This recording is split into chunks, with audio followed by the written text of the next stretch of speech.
जय बजरंग बली का उद्घोष करते हुए, जय पवन सुत का जयकार करते हुए इस पवित्र कथा को आरंभ करते हैं।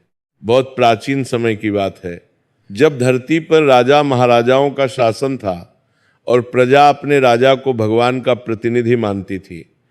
उत्तर भारत के पहाड़ी इलाके में, जहां हिमालय की श्रृंखलाएं आकाश को छूती थीं, जहां घने जंगलों में वन्य जीवों की आवाजें गूंजती थीं, जहां नदियां कलकल करती हुई बहती थीं, वहां देवगढ़ नाम का एक छोटा सा लेकिन बेहद सुंदर राज्य हुआ करता था। ये राज्य प्रकृति की गोद में बसा हुआ था। चारों ओर हरे भरे पेड़, फलों के बागान, खेतों में लहलहाती फसलें और पहाड़ों की चोटियों पर जमी बर्फ, ये सब मिलकर देवगढ़ को स्वर्ग जैसा बना देते थे। नारे कल की आरती का देवगढ़ का आसान करती है। वहां का राजा महिपाल सिंह बहुत ही न्यायप्रिय और धर्मात्मा शासक था।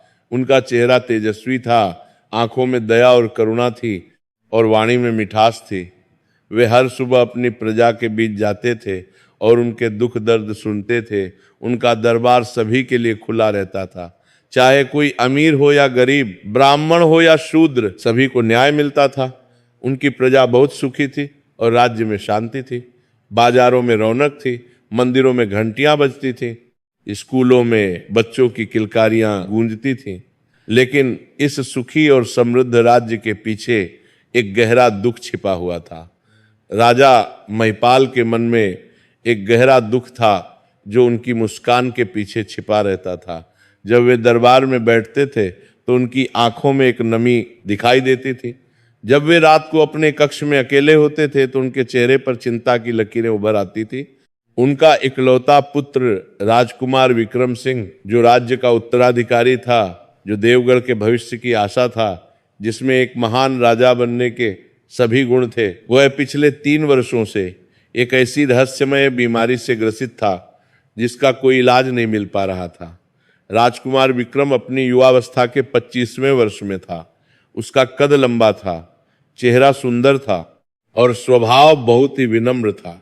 प्रजा उससे बहुत प्यार करती थी क्योंकि वह भी अपने पिता की तरह दयालु और न्यायप्रिय था। राजकुमार विक्रम सिंह, जो कभी घोड़ों पर सवार होकर शिकार खेलने जाता था, जिसकी घुड़सवारी देखने लायक होती थी, जो तलवारबाजी में इतना माहिर था कि राज्य के सबसे बड़े योद्धा भी उसकी तारीफ करते थे, जिसकी वीरता की कहानियां पूरे राज्य में प्रसिद्ध थी और पड़ोसी राज्यों में भी चर्चा होती थी, वह अब अपने शयन कक्ष में एक मृत्युशैया पर बिस्तर पर पड़ा रहता था। उसका शरीर दिन प्रतिदिन कमजोर होता जा रहा था, जैसे किसी अदृश्य शक्ति उसकी जीवनी शक्ति को सोख रही हो। उसके चेहरे की वह चमक, जो पहले युवावस्था की ऊर्जा से दमकती थी, अब फीकी पड़ गई थी। उसकी आंखें, जो पहले तेज और चमकदार थीं, अब धुंधली और थकी हुई लगती थी। उसके गाल अंदर ढंस गए थे, होंठ सूखे रहते थे और शरीर पर केवल हड्डियों का ढांचा बचा था। सबसे अजीब और भयानक बात यह थी कि उसे हर रात भयानक दुःस्वप्न आते थे। रात के अंधेरे में जब सारा महल सो जाता था, जब पहरेदार भी थक कर ऊँघने लगते थे, तब राजकुमार के कक्ष से डरावनी चीखें सुनाई देती थीं। वह चीखता हुआ जाग जाता था, पसीने से लथपथ, कांपता हुआ और भय से चिल्लाता था कि कोई काली परछाई उसका गला घोंट रही है। वह कहता था कि एक भयानक आकृति उसके सीने पर बैठ जाती है और उसे सांस नहीं लेने देती। महल की दासियां डर के मारे उसके कक्ष के पास जाने से कतराने लगी थीं। दिन में वह बेहोशी की हालत में रहता था, कभी कभी बड़बड़ाता था, अजीब अजीब बातें जो किसी को समझ नहीं आती थी। राजा महिपाल ने अपने पुत्र को बचाने के लिए कोई कसर नहीं छोड़ी थी। उन्होंने देश विदेश के सभी प्रसिद्ध वैद्यों और हकीमों को बुलाया था। दक्षिण से आयुर्वेद के महान जाता आए, पश्चिम से यूनानी चिकित्सा के विशेषज्ञ आए, पूर्व से तांत्रिक और ओझा आए, उत्तर से हिमालय के सन्यासी और वैद्य आए। हर किसी ने अपना अपना इलाज किया। उन्होंने तरह तरह की जड़ी बूटियां दी, कुछ कड़वी, कुछ खट्टी, कुछ इतनी तीखी कि राजकुमार का मुंह जल जाता था। नुस्खे आजमाए। कुछ ने कहा सूर्योदय से पहले गंगा जल पिलाओ, कुछ ने कहा अमावस की रात को विशेष पूजा करो, कुछ ने कहा दान दक्षिणा करो। लेकिन राजकुमार की हालत में कोई सुधार नहीं हुआ, बल्कि जैसे जैसे समय बीतता गया दिन ब दिन उसकी स्थिति और भी गंभीर होती जा रही थी। महल में हर समय डॉक्टरों और वैद्यों का आना जाना लगा रहता था। दरबार में राजकीय कामकाज तो होता था, लेकिन हर किसी के चेहरे पर उदासी थी। रानी कमला देवी, जो एक बहुत ही सुशील और धर्मपरायण महिला थी, रात दिन अपने बेटे की सेवा में लगी रहती थी। वे खुद नहीं खाती थी जब तक अपने बेटे को कुछ खिला न दे। वे रात भर जागती थी, अपने बेटे के माथे पर हाथ फेरती थी और आंसू बहाते हुए भगवान से प्रार्थना करती थी कि किसी तरह उनके पुत्र को स्वस्थ कर दें। उनकी आंखें रोते रोते लाल हो गई थीं, चेहरे पर झुर्रियां पड़ गई थीं और शरीर कमजोर हो गया था। पूरा महल जो कभी खुशियों से गूंजता था, अब एक शमशान की तरह सन्नाटे में डूबा रहता था। एक दिन जब राजा महिपाल दरबार में बैठे थे और कुछ राजकीय मामलों को सुलझा रहे थे, तभी राज्य के राजगुरु पंडित विष्णुदत्त ने संदेश भिजवाया कि वे राजा से तुरंत मिलना चाहते हैं। ये बात बहुत महत्वपूर्ण है। राजा ने तुरंत दरबार स्थगित कर दिया और राजगुरु को बुलवा भेजा। पंडित विष्णुदत्त राज्य के सबसे बुजुर्ग और सम्मानित व्यक्ति थे। वे 75 वर्ष के थे, लेकिन उनकी बुद्धि अभी भी तीक्ष्ण थी। वे बहुत ही विद्वान थे। वेद, पुराण, उपनिषद, ज्योतिष, आयुर्वेद सभी का उन्हें गहरा ज्ञान था। उनकी लंबी सफेद दाढ़ी थी, माथे पर चंदन का तिलक था और आंखों में ज्ञान की गहराई थी। पंडित विष्णुदत्त राजा के निजी कक्ष में आए। उन्होंने राजा को प्रणाम किया और बैठ गए। फिर उन्होंने अपने झोले से कुछ पुराने पत्र निकाले जिन पर जटिल गणनाएं और ज्योतिषीय चार्ट बने हुए थे। उन्होंने राजकुमार की कुंडली देखी थी और बहुत देर तक गणना करते रहे थे। उनके चेहरे पर गंभीरता थी। फिर उन्होंने बहुत ही गंभीर मुद्रा में, एक ऐसी गंभीरता जो राजा के दिल को डुबो दे, राजा से कहा, महाराज, मैं पिछले कई दिनों से राजकुमार विक्रम की जन्मपत्री का गहराई से अध्ययन कर रहा था। मैंने उनकी कुंडली के हर पहलू को देखा, हर ग्रह की स्थिति को परखा, हर दशा का विश्लेषण किया। उनकी कुंडली में इस समय शनि और राहु की महादशा चल रही है, जो निश्चित रूप से कठिनाई देने वाली है। लेकिन महाराज, मैं आपसे सच कहूं तो ये केवल ग्रहों का प्रकोप नहीं है। मुझे लगता है कि राजकुमार पर किसी अदृश्य शक्ति का प्रभाव है। कोई नकारात्मक ऊर्जा, कोई दुष्ट आत्मा, कोई पुराना श्राप, कुछ ऐसा है जो उन्हें घेरे हुए है और उनकी प्राण शक्ति को धीरे धीरे सोख रही है। ये सुनकर राजा के पैरों तले जमीन खिसक गई। उनका चेहरा पीला पड़ गया, उनके हाथ कांपने लगे। उन्होंने कांपती आवाज में पूछा, गुरुदेव, ये आप क्या कह रहे हैं? तो क्या मेरे पुत्र पर किसी ने जादू टोना कर दिया है? कोई शत्रु है जो मेरे वंश को समाप्त करना चाहता है? कोई ऐसा व्यक्ति है जो हमसे ईर्ष्या करता है और हमें नष्ट देखना चाहता है? गुरुदेव, आप ही बताइए, मुझे क्या करना चाहिए? मैं अपने पुत्र को खोना नहीं चाहता। वो मेरी एकमात्र संतान है। वो मेरे राज्य का भविष्य है। उसके बिना मेरा जीवन अधूरा है। पंडित विष्णुदत्त ने गहरी सांस ली और बोले, महाराज, ये साधारण टोना टोटका नहीं है जो किसी तांत्रिक ने कर दिया हो। ये कोई सामान्य शत्रुता का परिणाम नहीं है। ये कुछ बहुत गहरा है। ये किसी पुराने श्राप का प्रभाव हो सकता है या फिर पिछले जन्म के कर्मों का फल हो सकता है। कभी कभी आत्माएं कई जन्मों तक एक दूसरे से बंधी रहती हैं, कभी प्रेम के कारण, कभी घृणा के कारण, कभी क्षण के कारण, और जब तक वो बंधन नहीं टूटता, पीड़ा जारी रहती है। इसका समाधान केवल भगवान की शरण में जाने से ही मिल सकता है। राजकुमार की रक्षा के लिए एक ही उपाय है। आपको पूर्णिमा की रात को, जब चंद्रमा पूरी तरह से चमक रहा हो, राज्य के सीमा पर स्थित वीरभद्र मंदिर के पास रहने वाले महात्मा स्वामी अखंडानंद से मिलना होगा। वे एक सिद्ध संत हैं जो वर्षों से तपस्या कर रहे हैं। उनके पास दिव्य शक्तियां हैं। वे भूत, भविष्य और वर्तमान तीनों को देख सकते हैं। केवल वही इस समस्या की जड़ तक जा सकते हैं और उसका समाधान बता सकते हैं। राजा ने तुरंत निर्णय लिया। उन्होंने कहा, गुरुदेव, मैं कल ही उन महात्मा से मिलने जाऊंगा। मुझे एक भी पल की देरी स्वीकार नहीं है। अगले ही दिन, जो कि मंगलवार था, जो हनुमान जी का दिन था, राजा महिपाल ने सुबह स्नान किया, हनुमान मंदिर में जाकर प्रार्थना की और फिर अपने विश्वसनीय सेनापति रणजीत सिंह और कुछ चुनिंदा सैनिकों के साथ उस वीरभद्र मंदिर की ओर निकल पड़े। वह मंदिर राज्य की सीमा पर एक घने जंगल के बीच में था, जहां बहुत कम लोग जाते थे। वहां जाने का रास्ता बहुत ही दुर्गम था, पहाड़ी के जो रास्ते जो इतने तंग थे कि एक समय में केवल एक घोड़ा ही गुजर सकता था, नदी नाले जिन्हें पार करना खतरनाक था, और घने पेड़ों के बीच से होकर जाना पड़ता था जहां सूरज की रोशनी भी मुश्किल से पहुंचती थी। लेकिन राजा को अपने पुत्र की चिंता थी, इसलिए उसने कोई परवाह नहीं की। वे लगातार यात्रा करते रहे। शाम होते होते जब सूरज पश्चिम में डूबने लगा और आकाश नारंगी और लाल रंग से भर गया, राजा और उनका दल उस मंदिर के पास पहुंचा। मंदिर बहुत ही प्राचीन और भव्य था। ये पत्थरों से बना हुआ था और इसकी दीवारों पर बहुत पुरानी नक्काशी थी, लेकिन उसके आसपास एक अजीब सा सन्नाटा था। पक्षियों की आवाजें भी नहीं आ रही थी, हवा भी जैसे रुक गई थी। एक रहस्यमय शांति थी जो मन में अजीब सी अनुभूति पैदा करती थी। मंदिर के पीछे की तरफ एक छोटी सी कुटिया थी जिसमें धुआं उठ रहा था। राजा ने अनुमान लगाया कि वही स्वामी अखंडानंद की कुटिया होगी। राजा ने अपने सैनिकों को बाहर रुकने का आदेश दिया और स्वयं धीरे धीरे उस कुटिया की ओर चल पड़े। उनका दिल तेजी से धड़क रहा था। कुटिया के बाहर एक बहुत ही बूढ़े संत बैठे हुए थे। वे ध्यान में थे, आंखें बंद थीं। उनकी लंबी सफेद दाढ़ी जमीन तक पहुंच रही थी। उनका शरीर दुबला था, लेकिन उनके चेहरे पर एक अलौकिक तेज था। उनकी आंखों में भले ही बंद थी, एक अद्भुत शांति झलक रही थी। उनके चारों ओर एक दिव्य आभा थी जो देखने वाले को आश्चर्य में डाल देती थी। उनके पास एक छोटी सी धुनी जल रही थी। राजा ने उन्हें देखते ही समझ लिया कि यही स्वामी अखंडानंद है। राजा ने उनके चरणों में प्रणाम किया और नतमस्तक होकर खड़े रहे। कुछ देर बाद स्वामी जी ने अपनी आंखें खोली। उनकी आंखें इतनी गहरी थी मानो समुद्र हो। उन्होंने राजा को देखा और मुस्कुराते हुए कहा, आओ राजन, तुम्हारी प्रतीक्षा थी। मुझे पता था कि तुम आ जाओगे।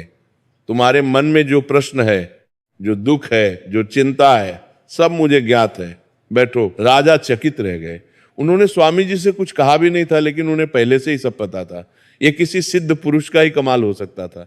राजा ने हाथ जोड़कर आंखों में आंसू लेकर कहा, महाराज, मेरा पुत्र मृत्यु की कगार पर है। मैंने सब कुछ किया लेकिन कुछ काम नहीं आया। आप ही उसे बचा सकते हैं। मुझे बताइए, मुझे क्या करना होगा? मैं कुछ भी करने को तैयार हूं। स्वामी अखंडानंद ने गहरी सांस ली, अपनी आंखें बंद की जैसे वे किसी दूसरे लोक में झांक रहे हो, और फिर बोले, राजन, तुम्हारा पुत्र एक गहरे कर्म बंधन में फंसा है। ये कहानी बहुत पुरानी है। ये केवल इस जन्म की नहीं बल्कि पिछले जन्म की भी है। तुम्हारे पुत्र का पिछला जन्म और इस जन्म दोनों इस समस्या से जुड़े हैं। मैं तुम्हें सब बताता हूं, लेकिन उससे पहले तुम्हें यह समझना होगा कि इस संसार में कुछ भी संयोग नहीं होता। जो भी हमारे जीवन में घटता है वह हमारे कर्मों का फल होता है। हर कर्म का एक प्रतिफल होता है, अच्छे कर्म का अच्छा और बुरे कर्म का बुरा। स्वामी जी ने अपनी कहानी शुरू की। उनकी आवाज में एक दिव्यता थी। राजन, सुनो ध्यान से और अपने मन को शांत रखो। तुम्हारा पुत्र विक्रम पिछले जन्म में एक साधारण ग्रामीण युवक था जिसका नाम था भोलानाथ। वह एक गरीब किसान का बेटा था और उज्जैन के पास, जहां महाकाल विराजते हैं, एक छोटे से गांव में रहता था जिसका नाम था रामपुर। भोलानाथ स्वभाव से बहुत ही सरल, मेहनती और धर्मपरायण था। उसके पिता का नाम रामप्रसाद था और माता का नाम सीता देवी। वे बहुत गरीब थे, लेकिन उनके घर में संतोष और धर्म की सुगंध थी। भोलानाथ का एक ही सपना था कि वो अपनी मेहनत से खेती करे, अपने बूढ़े माता पिता का ध्यान रखे और उन्हें सुखी रखे। वो हर दिन सूर्योदय से पहले उठता था, खेतों में जाता था और सूर्यास्त तक काम करता था। भोलानाथ के गांव में एक बहुत ही प्राचीन हनुमान मंदिर था। वह मंदिर गांव के बाहर एक विशाल पीपल के पेड़ के नीचे बना हुआ था। कहते हैं वह मंदिर सैकड़ों साल पुराना था। हनुमान जी की मूर्ति सिंदूर से सराबोर थी। भोलानाथ हर मंगलवार को बिना किसी नागा के उस मंदिर में जाता था और हनुमान जी को प्रसाद चढ़ाता था। वो अपनी गरीबी के बावजूद गुड़ और चने का प्रसाद लेकर जाता था। वह हनुमान जी का बहुत बड़ा भक्त था। उसके मन में हनुमान जी के प्रति अटूट श्रद्धा थी। वह हर रात सोने से पहले हनुमान चालीसा का पाठ करता था। उसे पूरी चालीसा कंठस्थ याद थी। एक बार की बात है, जब भोलानाथ 20 साल का था, उस साल गांव में भयानक सूखा पड़ा। महीनों तक, लगातार 4 महीने तक बारिश नहीं हुई। आकाश में एक भी बादल नहीं दिखा। सूरज आग बरसा रहा था। खेतों में फसलें सूख गईं और काली हो गईं। किसानों की मेहनत धूल में मिल गई। कुएं और तालाब सूखने लगे। पानी की भयंकर किल्लत हो गई। गांव वालों के सामने भूखमरी की स्थिति आ गई। लोग परेशान थे, दुखी थे और रोज भगवान से बारिश की प्रार्थना कर रहे थे। मंदिरों में विशेष पूजा हो रही थी, यज्ञ हो रहे थे, लेकिन बारिश नहीं आ रही थी। ऐसे कठिन समय में भोलानाथ के पिता राम प्रसाद बीमार पड़ गए। गर्मी और चिंता के कारण उन्हें तेज बुखार आ गया। बुखार इतना तेज था कि उनका शरीर आग की तरह तप रहा था। उनकी हालत दिन ब दिन बिगड़ने लगी। गांव के वैद्य को बुलाया गया।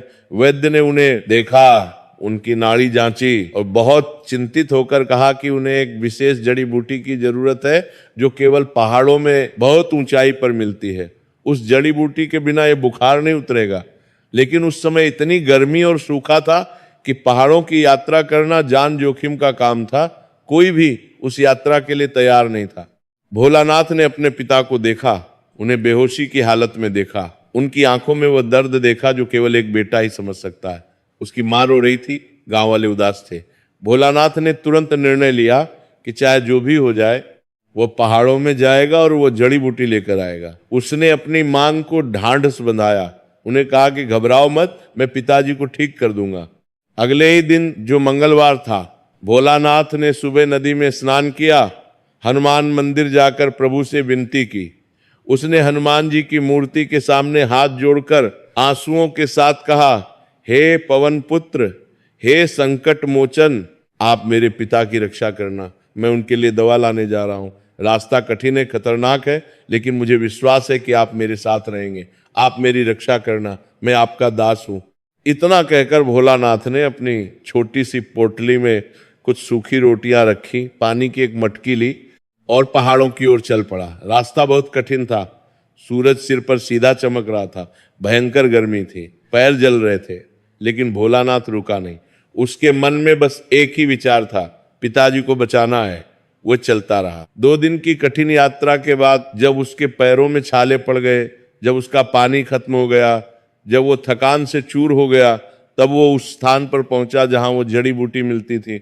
उसने बहुत मेहनत से पहाड़ की चोटी पर चढ़कर वह जड़ी बूटी इकट्ठा की और वापस लौटने लगा। उसके दिल में खुशी थी कि अब पिताजी ठीक हो जाएंगे। लौटते समय जब वो एक पहाड़ी रास्ते से गुजर रहा था तो उसे एक अजीब आवाज सुनाई दी। वो आवाज किसी के कराहने जैसी थी, दर्द में चिल्लाने जैसी थी। भोलानाथ रुक गया और ध्यान से सुना। आवाज पास की झाड़ियों से आ रही थी। वो उस तरफ गया और झाड़ियों को हटाया। उसने जो देखा उससे उसका दिल दहल गया। वहां एक बूढ़ा साधु घायल अवस्था में खून से लथपथ पड़ा हुआ था। उसके सिर से खून बह रहा था और एक पुल बन गया था। उसका पैर एक बड़े पत्थर के नीचे दबा हुआ था। साधु बेहोश था। उसकी सांसें धीमी चल रही थी। देखने से ही पता चल रहा था कि अगर जल्दी मदद नहीं मिली तो वो मर जाएगा। भोलानाथ का दिल पसीज गया। उसके मन में द्वंद्व हुआ। एक तरफ उसके पिता घर पर मरणासन्न अवस्था में पड़े थे, दूसरी तरफ ये अनजान साधु। उसे जल्दी से जल्दी घर पहुंचना था, हर पल कीमती था, लेकिन इस साधु की हालत भी बहुत खराब थी। अगर उसने इसे यहाँ छोड़ दिया तो ये निश्चित रूप से मर जाएगा। भोलानाथ के मन में तूफान उठा। मैं क्या करूं, पिताजी या ये साधु? अपना खूनिया पर आया। लेकिन भोलानाथ का दिल बहुत साफ था, बहुत पवित्र था। उसे हनुमान जी की शिक्षा याद आई कि मनुष्य का धर्म है कि वो दूसरों की मदद करे, चाहे कोई भी हो। उसने सोचा कि मैं अपने सामने किसी को मरते हुए नहीं देख सकता। अगर हनुमान जी चाहेंगे तो मेरे पिता भी ठीक हो जाएंगे, लेकिन अभी ये साधु मेरे सामने है, ये मेरी जिम्मेदारी है। भोलानाथ ने तुरंत उस भारी पत्थर को पूरी ताकत लगाकर हटाया। उसके हाथों में छाले पड़ गए, लेकिन उसने साधु को बाहर निकाला। उसने अपने पास रखा हुआ आखिरी पानी साधु को पिलाया। अपने कपड़े फाड़कर उसके घावों पर पट्टी बांधी। फिर उसने साधु को, जो उससे वजन में भारी था, अपनी पीठ पर उठाया और पास के एक गुफा में ले गया। उस गुफा में ठंडक थी और वहां एक छोटा सा झरना भी था जिससे मीठा पानी बह रहा था। भोलानाथ ने साधु को गुफा में लिटाया, उसके घावों को झरने के पानी से धोया और उसकी देखभाल करने लगा। भोलानाथ ने पूरी रात उस साधु की सेवा की, उसे पानी पिलाया, उसके माथे पर गीला कपड़ा रखा, उसके घावों को साफ किया। उसे अपने पिता की बहुत चिंता हो रही थी, लेकिन उसने इस साधु को नहीं छोड़ा। सुबह होते होते साधु को होश आया। साधु ने धीरे से अपनी आंखें खोली और भोलानाथ को देखा। उसकी आंखों में आश्चर्य था। उसने कमजोर आवाज में पूछा, पारा कर दो उसमें पूछे दलान जाद बनाने की। तुम कौन हो बेटा? तुमने मुझे क्यों बचाया? तुम यहां कैसे आए? भोलानाथ ने हाथ जोड़कर विनम्रता से कहा, महाराज मेरा नाम भोलानाथ है, मैं रामपुर गांव से हूं। मैं अपने पिता के लिए दवा लेने आया था। रास्ते में मैंने आपको घायल अवस्था में देखा। मैं आपको इस हालत में छोड़कर नहीं जा सकता था। ये मेरा धर्म था कि मैं आपकी मदद करूं। साधु ने भोलानाथ को गौर से देखा। उसकी आंखों में आंसू आ गए। उसने कहा, बेटा तुमने मेरी जान बचाई है, लेकिन इसके लिए तुमने अपने पिता की दवा में देरी कर दी। तुम्हारे पिता बीमार हैं और तुमने एक अनजान साधु को बचाना ज्यादा जरूरी समझा। तुम्हारा ये त्याग, ये निस्वार्थता मैं कभी नहीं भूल सकता। तुम साधारण इंसान नहीं हो बेटा। भोलानाथ ने कहा, महाराज मुझे बस इतना विश्वास है कि अगर मैं किसी की सच्चे मन से मदद करूंगा तो हनुमान जी मेरे पिता की भी रक्षा करेंगे। भगवान हर जगह है, हर किसी में है। आपकी मदद करके मैंने भगवान की ही सेवा की है। अब मुझे जाना होगा, आप यहाँ आराम करें, मैं गांव से किसी को आपको लेने भेज दूंगा। इतना कहकर भोलानाथ उठने लगा। तभी साधु ने उसका हाथ पकड़ लिया और कहा, ठहरो बेटा, तुम साधारण इंसान नहीं हो। तुम्हारे जैसा निस्वार्थ हृदय, ऐसा पवित्र मन मैंने बहुत कम लोगों में देखा है। मैं तुम्हें एक वरदान देना चाहता हूं, मांगो। तुम क्या चाहते हो? भोलानाथ ने मुस्कुराते हुए कहा, महाराज मुझे कुछ नहीं चाहिए, बस आप स्वस्थ हो जाइए, यही बहुत है। मेरे लिए यही वरदान है। साधु ने कहा, नहीं बेटा, तुम नहीं जानते मैं कौन हूं। मैं कोई साधारण साधु नहीं हूं। मैं तांत्रिक विद्या का जानकार हूं। मैंने वर्षों तपस्या की है। मेरे पास कुछ सिद्धियां हैं। मैं तुम्हारी मदद कर सकता हूं। मुझे अपने पिता के बारे में बताओ। भोलानाथ ने अपने पिता की बीमारी के बारे में सब कुछ बताया। कैसे सूखा पड़ा, कैसे उनके पिता बीमार हुए, कैसे उसे यह जड़ी बूटी लाने आना पड़ा। साधु ने सब ध्यान से सुना। फिर उसने अपनी झोली से, जो उसके पास पड़ी थी, एक छोटी सी शीशी निकाली। वह शीशी क्रिस्टल की बनी थी और उसमें एक सुनहरा तरल पदार्थ था जो चमक रहा था। साधु ने भोलानाथ को वह शीशी दी और कहा, यह अमृत तुल्य औषधि है। यह मैंने विशेष जड़ी बूटियों और मंत्रों से तैयार की है। इसकी 3 बूंद अपने पिता को पिला देना, वे तुरंत स्वस्थ हो जाएंगे। ये तुम्हारी लाई हुई जड़ी बूटी से भी ज्यादा शक्तिशाली है। भोलानाथ बहुत खुश हुआ। उसने साधु के चरण छुए, उन्हें बार बार धन्यवाद दिया और तेजी से अपने गांव की ओर चल पड़ा। उसके पैरों में नई ऊर्जा आ गई थी। 2 दिन की यात्रा के बाद जब वो अपने घर पहुंचा तो उसने देखा कि गांव में शोक का माहौल था। लोग फुसफुसा रहे थे। उसका दिल बैठ गया। वह दौड़ता हुआ घर गया। उसने देखा कि उसके पिता की हालत बहुत गंभीर हो गई थी। वे गहरी बेहोशी में थे। उनकी सांसें धीमी चल रही थीं। मृत्यु की छाया उनके चेहरे पर मंडरा रही थी। उसकी मां रो रही थी। पड़ोसी उदास थे। भोलानाथ ने तुरंत बिना एक पल गंवाए उस शीशी की 3 बूंद अपने पिता के मुंह में डाली और फिर जो हुआ वह एक चमत्कार था। कुछ ही मिनटों में उसके पिता को होश आने लगा। उनकी आंखें खुली, उन्होंने गहरी सांस ली, उनके चेहरे पर रंग आने लगा, बुखार उतरने लगा, घर में खुशी की लहर दौड़ गई। माता सीता देवी ने भगवान का शुक्र अदा किया। 3 दिन में राम प्रसाद पूरी तरह स्वस्थ हो गए, जैसे कभी बीमार हुए ही न हो।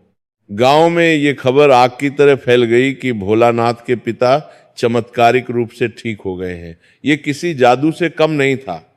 लोग भोलानाथ से पूछने लगे कि ये कैसे हुआ, ये क्या चमत्कार है। भोलानाथ ने उन्हें पूरी कहानी सुनाई। उसने बताया कि कैसे उसे रास्ते में एक घायल साधु मिला, कैसे उसने अपने पिता की चिंता को एक तरफ रखकर उस साधु की सेवा की और कैसे उस साधु ने उसे ये चमत्कारी दवा दी। गांव वाले भोलानाथ की बहादुरी, उसकी दयालुता और उसकी निस्वार्थता की भूरी भूरी प्रशंसा करने लगे। भोलानाथ ने विनम्रता से सारा श्रेय हनुमान जी को दिया। उसने कहा, यह सब बजरंग बली की कृपा है। उन्होंने ही मुझे वह साधु मिलवाया। उन्होंने ही मेरी और मेरे पिता की रक्षा की। उसी गांव में एक बहुत ही धनी व्यापारी रहता था जिसका नाम लालचंद था। लालचंद का परिवार गांव का सबसे अमीर परिवार था। उसके पास बहुत जमीन थी, बड़ा मकान था और सोने चांदी का भंडार था। लेकिन लालचंद बहुत ही चालाक, स्वार्थी और लालची इंसान था। उसके मन में हमेशा दूसरों से आगे निकलने की और ज्यादा अमीर बनने की चाह रहती थी। वो लोगों को ठगता था, कर्ज पर ब्याज वसूलता था और हमेशा अपना फायदा देखता था। जब उसने भोलानाथ की कहानी सुनी और उस चमत्कारी दवा के बारे में पता चला तो उसके मन में लालच आ गया, उसकी आंखें चमक उठी। उसने सोचा, अगर मुझे वो साधु मिल जाए और वो साधु मुझे भी कोई सिद्धि या कोई खजाना बताने वाला मंत्र दे दे तो मैं और भी अमीर हो जाऊंगा, मैं राजा बन जाऊंगा। लालचंद ने भोलानाथ को अपने घर बुलाया। उसने बहुत मीठी मीठी बातें की, उसे मिठाई खिलाई और फिर उस साधु के बारे में पूछा। भोलानाथ बहुत सरल था। उसने सोचा कि शायद लालचंद भी किसी की मदद करना चाहता है। उसने लालचंद को बता दिया कि वह साधु किस गुफा में है, कैसे वहां पहुंचा जा सकता है और रास्ता कैसा है। लालचंद ने अपने मन में योजना बनाई। उसने भोलानाथ को धन्यवाद दिया और अगले ही दिन अपनी तैयारी शुरू कर दी। लालचंद ने अपने 4 मजबूत नौकरों को साथ लिया। उसने अच्छे घोड़े तैयार करवाए, खाने पीने का सामान लिया और उस पहाड़ी इलाके की ओर निकल पड़ा। उसके मन में केवल एक ही बात थी, किसी भी तरह उस साधु से कोई सिद्धि, कोई खजाना, कोई शक्ति प्राप्त करनी है। 2 दिन की यात्रा के बाद उसे वो गुफा मिल गई जहां साधु था। साधु अब काफी हद तक ठीक हो चुका था, उसके घाव भर रहे थे। वो गुफा के बाहर ध्यान में बैठा था, आंखें बंद थीं और वो किसी मंत्र का जाप कर रहा था। लालचंद ने साधु के सामने जाकर बनावटी तरीके से दिखावे के लिए प्रणाम किया। उसकी आवाज में झूठी मिठास थी।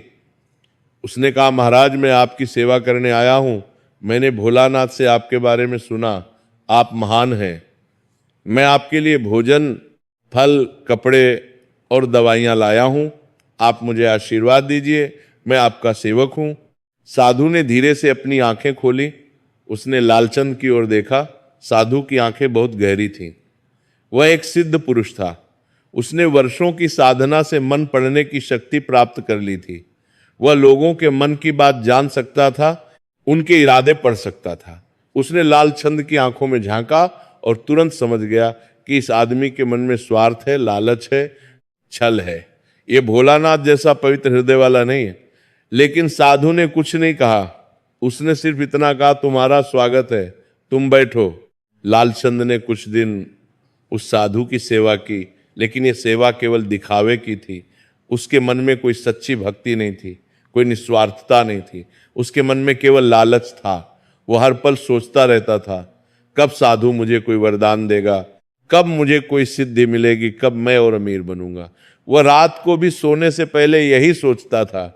उसकी नींद में भी सोने के सिक्के, हीरे जवाहरात और खजाने नजर आते थे। 3 दिन बाद आखिरकार उससे रहा नहीं गया। उसका धैर्य जवाब दे गया।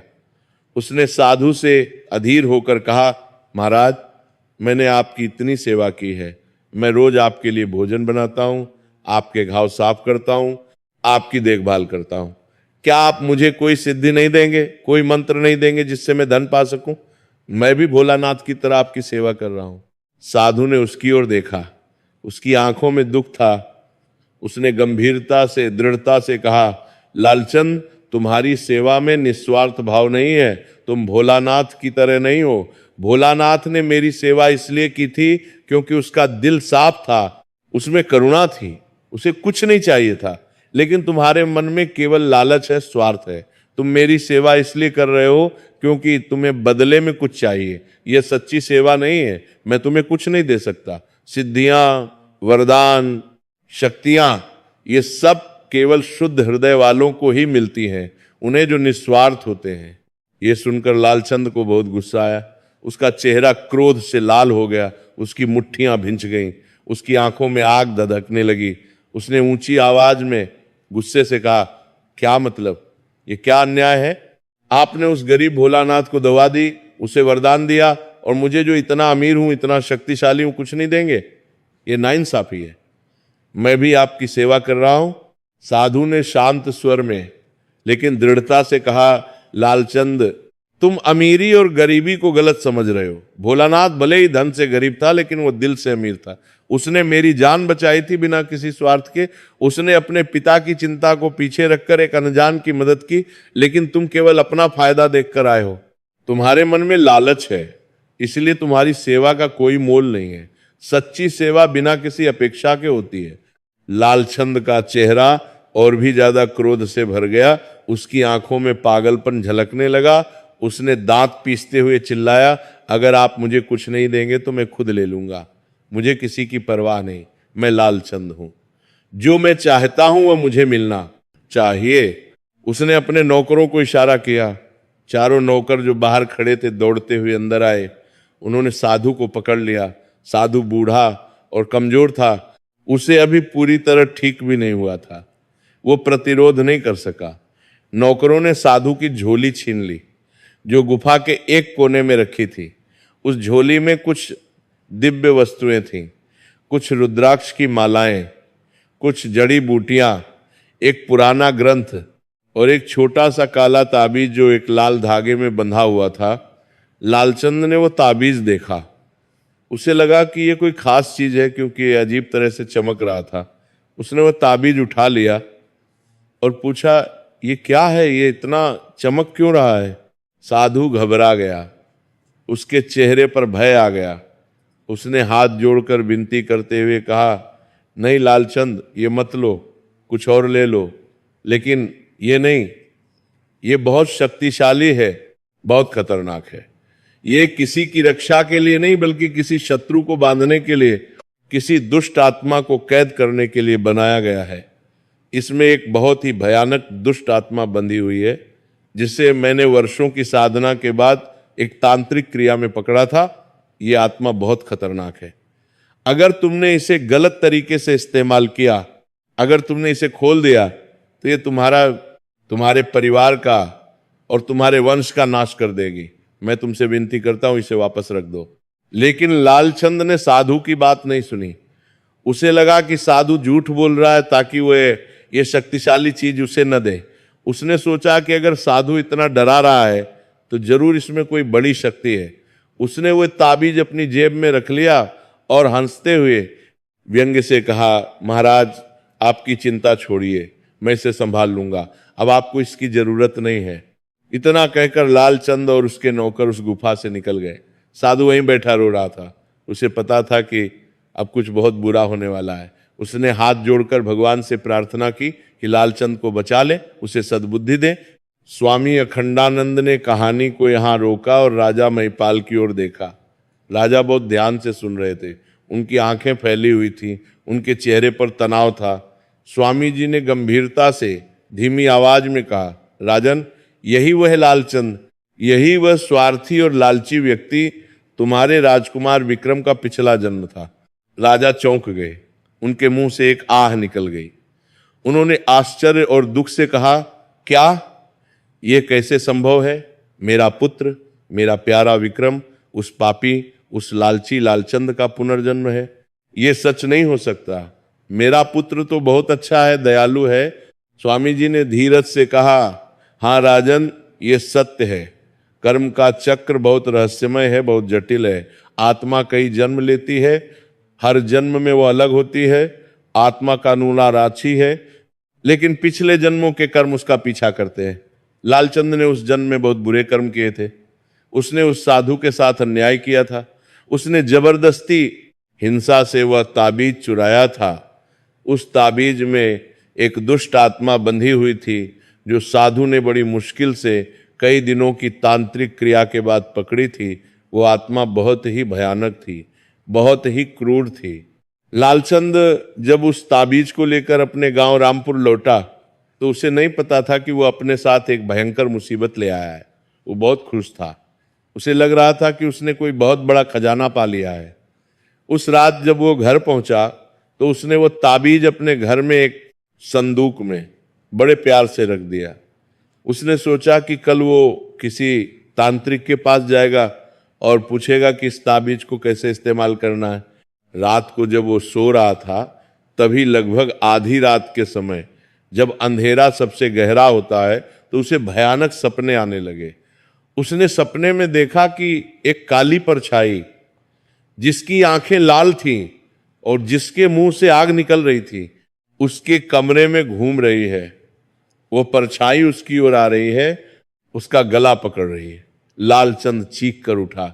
उसका पूरा शरीर पसीने से भीग गया था, उसका दिल तेजी से धड़क रहा था। उसने कमरे में चारों ओर देखा, कोई नहीं था, लेकिन उसे लगा कि कोई उसे देख रहा है, कोई अदृश्य शक्ति उसके कमरे में है। उसे बहुत डर लगा, लेकिन उसने सोचा कि शायद ये केवल एक बुरा सपना था। उसने किसी को कुछ नहीं बताया। वो फिर से सोने की कोशिश करने लगा। अगली रात फिर वही सपना आया और उससे अगली रात भी। हर रात वह काली परछाई उसके सपनों में आती और उसे डराती। धीरे धीरे लालचंद की नींद उड़ गई। वह रात को सोने से डरने लगा। अगले कुछ दिनों में लालचंद की तबीयत बिगड़ने लगी। उसे बुखार आने लगा, जो कभी कम होता कभी तेज हो जाता। उसे भूख नहीं लगती थी। वह कमजोर होने लगा। उसके चेहरे का रंग पीला पड़ गया। उसकी आंखों के नीचे काले घेरे आ गए। उसके परिवार वाले बहुत परेशान हो गए। उसकी पत्नी, जो एक अच्छी महिला थी, बहुत चिंतित हो गई। उन्होंने गांव के वैद्य को बुलाया। वैद्य ने दवाइयां दी, लेकिन कोई फायदा नहीं हुआ। एक दिन जब लालचंद बाहर गया हुआ था, तो उसकी पत्नी घर की साफ सफाई कर रही थी। तभी उसने देखा कि उस संदूक से, जहां लालचंद ने वह ताबीज रखा था, एक अजीब सी बदबू आ रही है, एक सड़ांध की बू, जैसे कोई मरा हुआ जानवर हो। उसने संदूक खोला और अंदर देखा, वहां वो ताबीज पड़ा था। ताबीज से एक काली धुआं निकल रहा था। जैसे ही उसने उस ताबीज को हाथ लगाया, उसे एक जोरदार झटका लगा, जैसे बिजली का करंट लगा हो। वो चिल्लाई और पीछे गिर गई। उसके हाथ में जलन होने लगी। उसे तुरंत समझ आ गया कि कुछ बहुत गड़बड़ है, कुछ बहुत बुरा है। जब लालचंद शाम को लौटा, तो उसकी पत्नी ने उससे पूछा डर के साथ, ये ताबीज कहाँ से आया? ये क्या है? मुझे इसे छूते ही झटका लगा। लालचंद ने अपनी पत्नी को पूरी बात बताई, कैसे वो उस साधु के पास गया, कैसे साधु ने उसे कुछ नहीं दिया और कैसे उसने जबरदस्ती ये ताबीज ले लिया। उसकी पत्नी सुनकर बहुत डर गई। उसकी आंखों में भय आ गया। उसने कहा, तुमने बहुत बड़ी गलती की है। तुमने एक साधु के साथ अन्याय किया है। ये महापाप है। इस चीज को तुरंत उस साधु को वापस कर दो, नहीं तो कुछ बुरा होगा। लेकिन तब तक बहुत देर हो चुकी थी। लालचंद की हालत और भी खराब हो गई। बुखार बढ़ गया। उसे भयानक दर्द होने लगा। वो बिस्तर पर पड़ गया। डॉक्टर आए, वैद्य आए, ओझा आए, लेकिन कोई उसकी बीमारी समझ नहीं पाया। लालचंद रोज चिल्लाता था कि उसे कोई मार रहा है, कोई उसका गला घोंट रहा है। उसके शरीर पर नीले निशान आने लगे, जैसे किसी ने उसे मारा हो, लेकिन कमरे में कोई नहीं था। गांव वाले परेशान हो गए। उन्होंने भोलानाथ को बुलाया, क्योंकि भोलानाथ एक अच्छा इंसान था और लालचंद के परिवार को उम्मीद थी कि शायद वो मदद कर सके। भोलानाथ तुरंत आया। उसने लालचंद को देखा। वो बहुत कमजोर हो गया था। उसकी आंखें अंदर ढंस गई थी, चेहरा काला पड़ गया था। भोलानाथ को बहुत दुख हुआ। उसने लालचंद की पत्नी से पूरी बात सुनी। जब उसे पता चला कि लालचंद ने उस साधु के साथ क्या किया है, तो उसे बहुत दुख हुआ। उसने लालचंद से कहा, तुमने बहुत बुरा किया। तुमने एक पवित्र आत्मा के साथ अन्याय किया, लेकिन अब पछताने से क्या फायदा? अब मैं तुम्हें उस साधु के पास ले चलता हूं, शायद वो तुम्हें माफ कर दे, शायद वो तुम्हें बचा ले। भोलानाथ ने लालचंद को, जो अब चल भी नहीं सकता था, एक बैलगाड़ी में लिटाया। उसने वो ताबीज भी कपड़े में लपेटकर साथ रखा और वो उस पहाड़ी गुफा की ओर चल पड़ा। यात्रा बहुत कठिन थी। लालचंद रास्ते भर कर आता रहा, चीखता रहा। 2 दिन की मुश्किल यात्रा के बाद जब वे गुफा के पास पहुंचे, तो उन्हें एक बड़ा झटका लगा। गुफा खाली थी, वहां कोई नहीं था। आसपास के ग्रामीणों से पूछा तो पता चला कि वे साधु 3 दिन पहले यहां से चला गया है। उसने कहा है कि वे कभी वापस नहीं आएगा। वो बहुत दुखी था। उसने कहा था कि एक बहुत बड़ा अन्याय हुआ है और अब उसका यहाँ रहने का मन नहीं है। ये सुनकर लालचंद बहुत रोया। उसे अपनी गलती का गहरा एहसास हुआ। उसने अपने हाथ जोड़े और रोते हुए भोलानाथ से कहा, मैं बहुत बड़ा पापी हूं। मैंने लालच में आकर बहुत बुरा किया। मुझे माफ कर दो भोलानाथ। मैं तुम्हारे सामने अपने पाप स्वीकार करता। हाँ, भोलानाथ का दिल बहुत मुलायम था। उसने कहा, मैं तुम्हें माफ कर देता हूं लालचंद, लेकिन तुम्हें खुद को माफ करना होगा। तुम्हें भगवान से माफी मांगनी होगी। तुम हनुमान जी की शरण में जाओ, सच्चे दिल से प्रार्थना करो, शायद वे तुम्हारी रक्षा करना होगा सके। अभी भी देर नहीं हुई है। लालचंद ने अपनी आखिरी शक्ति बटोरी। उसने हनुमान जी का नाम लिया। उसने कहा, हे पवन पुत्र, मुझे माफ कर दो, मैंने पाप किया है, मुझे बचा लो। उसने सच्चे दिल से पहली बार अपने जीवन में बिना किसी स्वार्थ के प्रार्थना की, लेकिन उस ताबीज की शक्ति, उस दुष्ट आत्मा की शक्ति इतनी प्रबल थी, इतनी खतरनाक थी कि वो लालचंद की आत्मा से चिपक गई। लालचंद की हालत और बिगड़ती गई। 3 दिन बाद उस गुफा के पास ही लालचंद ने अपने प्राण त्याग दिए। उसकी मृत्यु बहुत कष्टदायक थी। आखिरी सांस तक वो चीखता रहा, कराहता रहा। भोलानाथ ने बहुत दुख के साथ लालचंद का अंतिम संस्कार किया। उसने वह ताबीज भी चिता में डालने की सोची, लेकिन जैसे ही उसने ताबीज को आग में डाला, एक तेज आवाज हुई और ताबीज आग से बाहर उछल गया। ताबीज को आग भी नहीं जला सकी। भोलानाथ समझ गया कि ये कोई साधारण चीज नहीं है। उसने सोचा कि इसे किसी पवित्र नदी में विसर्जित करना चाहिए, लेकिन तभी उसे एक विचार आया। उसने सोचा कि अगर ये ताबीज किसी और के हाथ लग गया तो फिर वही होगा। इसलिए उसने एक निर्णय लिया। उसने वो ये ताबीज एक लोहे के संदूक में बंद किया और उसे लालचंद के घर की नींव के नीचे गहराई में दफना दिया। उसने सोचा कि हाँ, ये सुरक्षित रहेगा और किसी को नुकसान नहीं पहुंचाएगा। लेकिन वह नहीं जानता था कि उस ताबीज में बंधी दुष्ट आत्मा लालचंद के कर्मों से, उसके पाप से चिपक गई थी, कर्म का बंधन बन गया था। और जब लालचंद का पुनर्जन्म हुआ कई 100 साल बाद तुम्हारे राजकुमार विक्रम के रूप में, तो वो आत्मा फिर से उसे ढूंढ निकाली, क्योंकि कर्म का बंधन जन्म जन्मांतर तक चलता है। जब तक वो बंधन नहीं टूटता, आत्मा शांति नहीं पाती। स्वामी जी ने कहा, राजन, तुम्हारा पुत्र विक्रम वही लालचंद है, लेकिन इस जन्म में वो बिल्कुल अलग है। वह दयालु है, न्यायप्रिय है, अच्छा है। ये इसलिए क्योंकि पिछले जन्म में अपनी मृत्यु के समय उसने सच्चे दिल से हनुमान जी को पुकारा था। उस एक पल की सच्ची भक्ति ने उसके अगले जन्म को बदल दिया। लेकिन पिछले जन्म के कर्मों का फल अभी बाकी है, और उस पर जो आक्रमण हो रहा है, जो बीमारी है, वह उसी दुष्ट आत्मा का है जो पिछले जन्म से उसका पीछा कर रही है। ये एक गहरा कर्म बंधन है जिसे तोड़ना होगा। राजा महिपाल की आंखों में आंसू आ गए, उनका गला भर आया। उन्होंने कांपती आवाज में कहा, स्वामी जी, ये सब सुनकर मेरा दिल टूट गया है। तो क्या मेरे पुत्र को बचाया नहीं जा सकता? क्या उसे अपने पिछले जन्म के पापों की सजा भोगनी ही होगी? क्या कोई उपाय नहीं है? मैं अपने पुत्र को नहीं खो सकता, वो मेरा सब कुछ है। स्वामी अखंडानंद ने दयालु मुस्कान के साथ आशा भरी आवाज में कहा, राजन, घबराओ मत, हर समस्या का समाधान है। भगवान कभी भी किसी को निराश नहीं करते। हर पाप को धोया जा सकता है, हर कर्म बंधन को तोड़ा जा सकता है, लेकिन उस समाधान के लिए तुम्हें कठिन मार्ग पर चलना होगा। तुम्हें और तुम्हारे पुत्र को मिलकर पूरी श्रद्धा और विश्वास के साथ हनुमान जी की शरण में जाना होगा। हनुमान जी संकट मोचन है, वे अपने भक्तों को कभी नहीं छोड़ते। राजा ने तुरंत उत्सुकता से, आशा से भरकर कहा, स्वामी जी, मैं कुछ भी करने को तैयार हूं, आप जो कहेंगे वो मैं करूंगा। आप बताइए मुझे क्या करना होगा, मेरे पुत्र को कैसे बचाया जा सकता है? स्वामी जी ने अपनी आंखें बंद की, कुछ देर ध्यान में रहे, जैसे वे किसी दिव्य शक्ति से संपर्क कर रहे हों, और फिर बोले, सुनो ध्यान से राजन, तुम्हें 21 मंगलवार का व्रत रखना होगा। लेकिन ये कोई साधारण व्रत नहीं है, ये एक तपस्या है, एक समर्पण है। तुम्हें हर मंगलवार को सूर्योदय से पहले ब्रह्म मुहूर्त में उठना होगा, नदी में स्नान करना होगा, चाहे सर्दी हो या गर्मी, चाहे बारिश हो या धूप। फिर तुम्हें अपने महल के पूजा घर में हनुमान जी की एक सुंदर मूर्ति स्थापित करनी होगी। तुम्हें उन्हें रोज ताजे लाल फूल चढ़ाने होंगे, सिंदूर चढ़ाना होगा, शुद्ध देसी घी का दीपक जलाना होगा। सबसे महत्वपूर्ण बात यह है कि तुम्हें हर मंगलवार को एक विशेष कथा का पाठ करना होगा। वे कथा मैं तुम्हें अभी सुनाता हूं।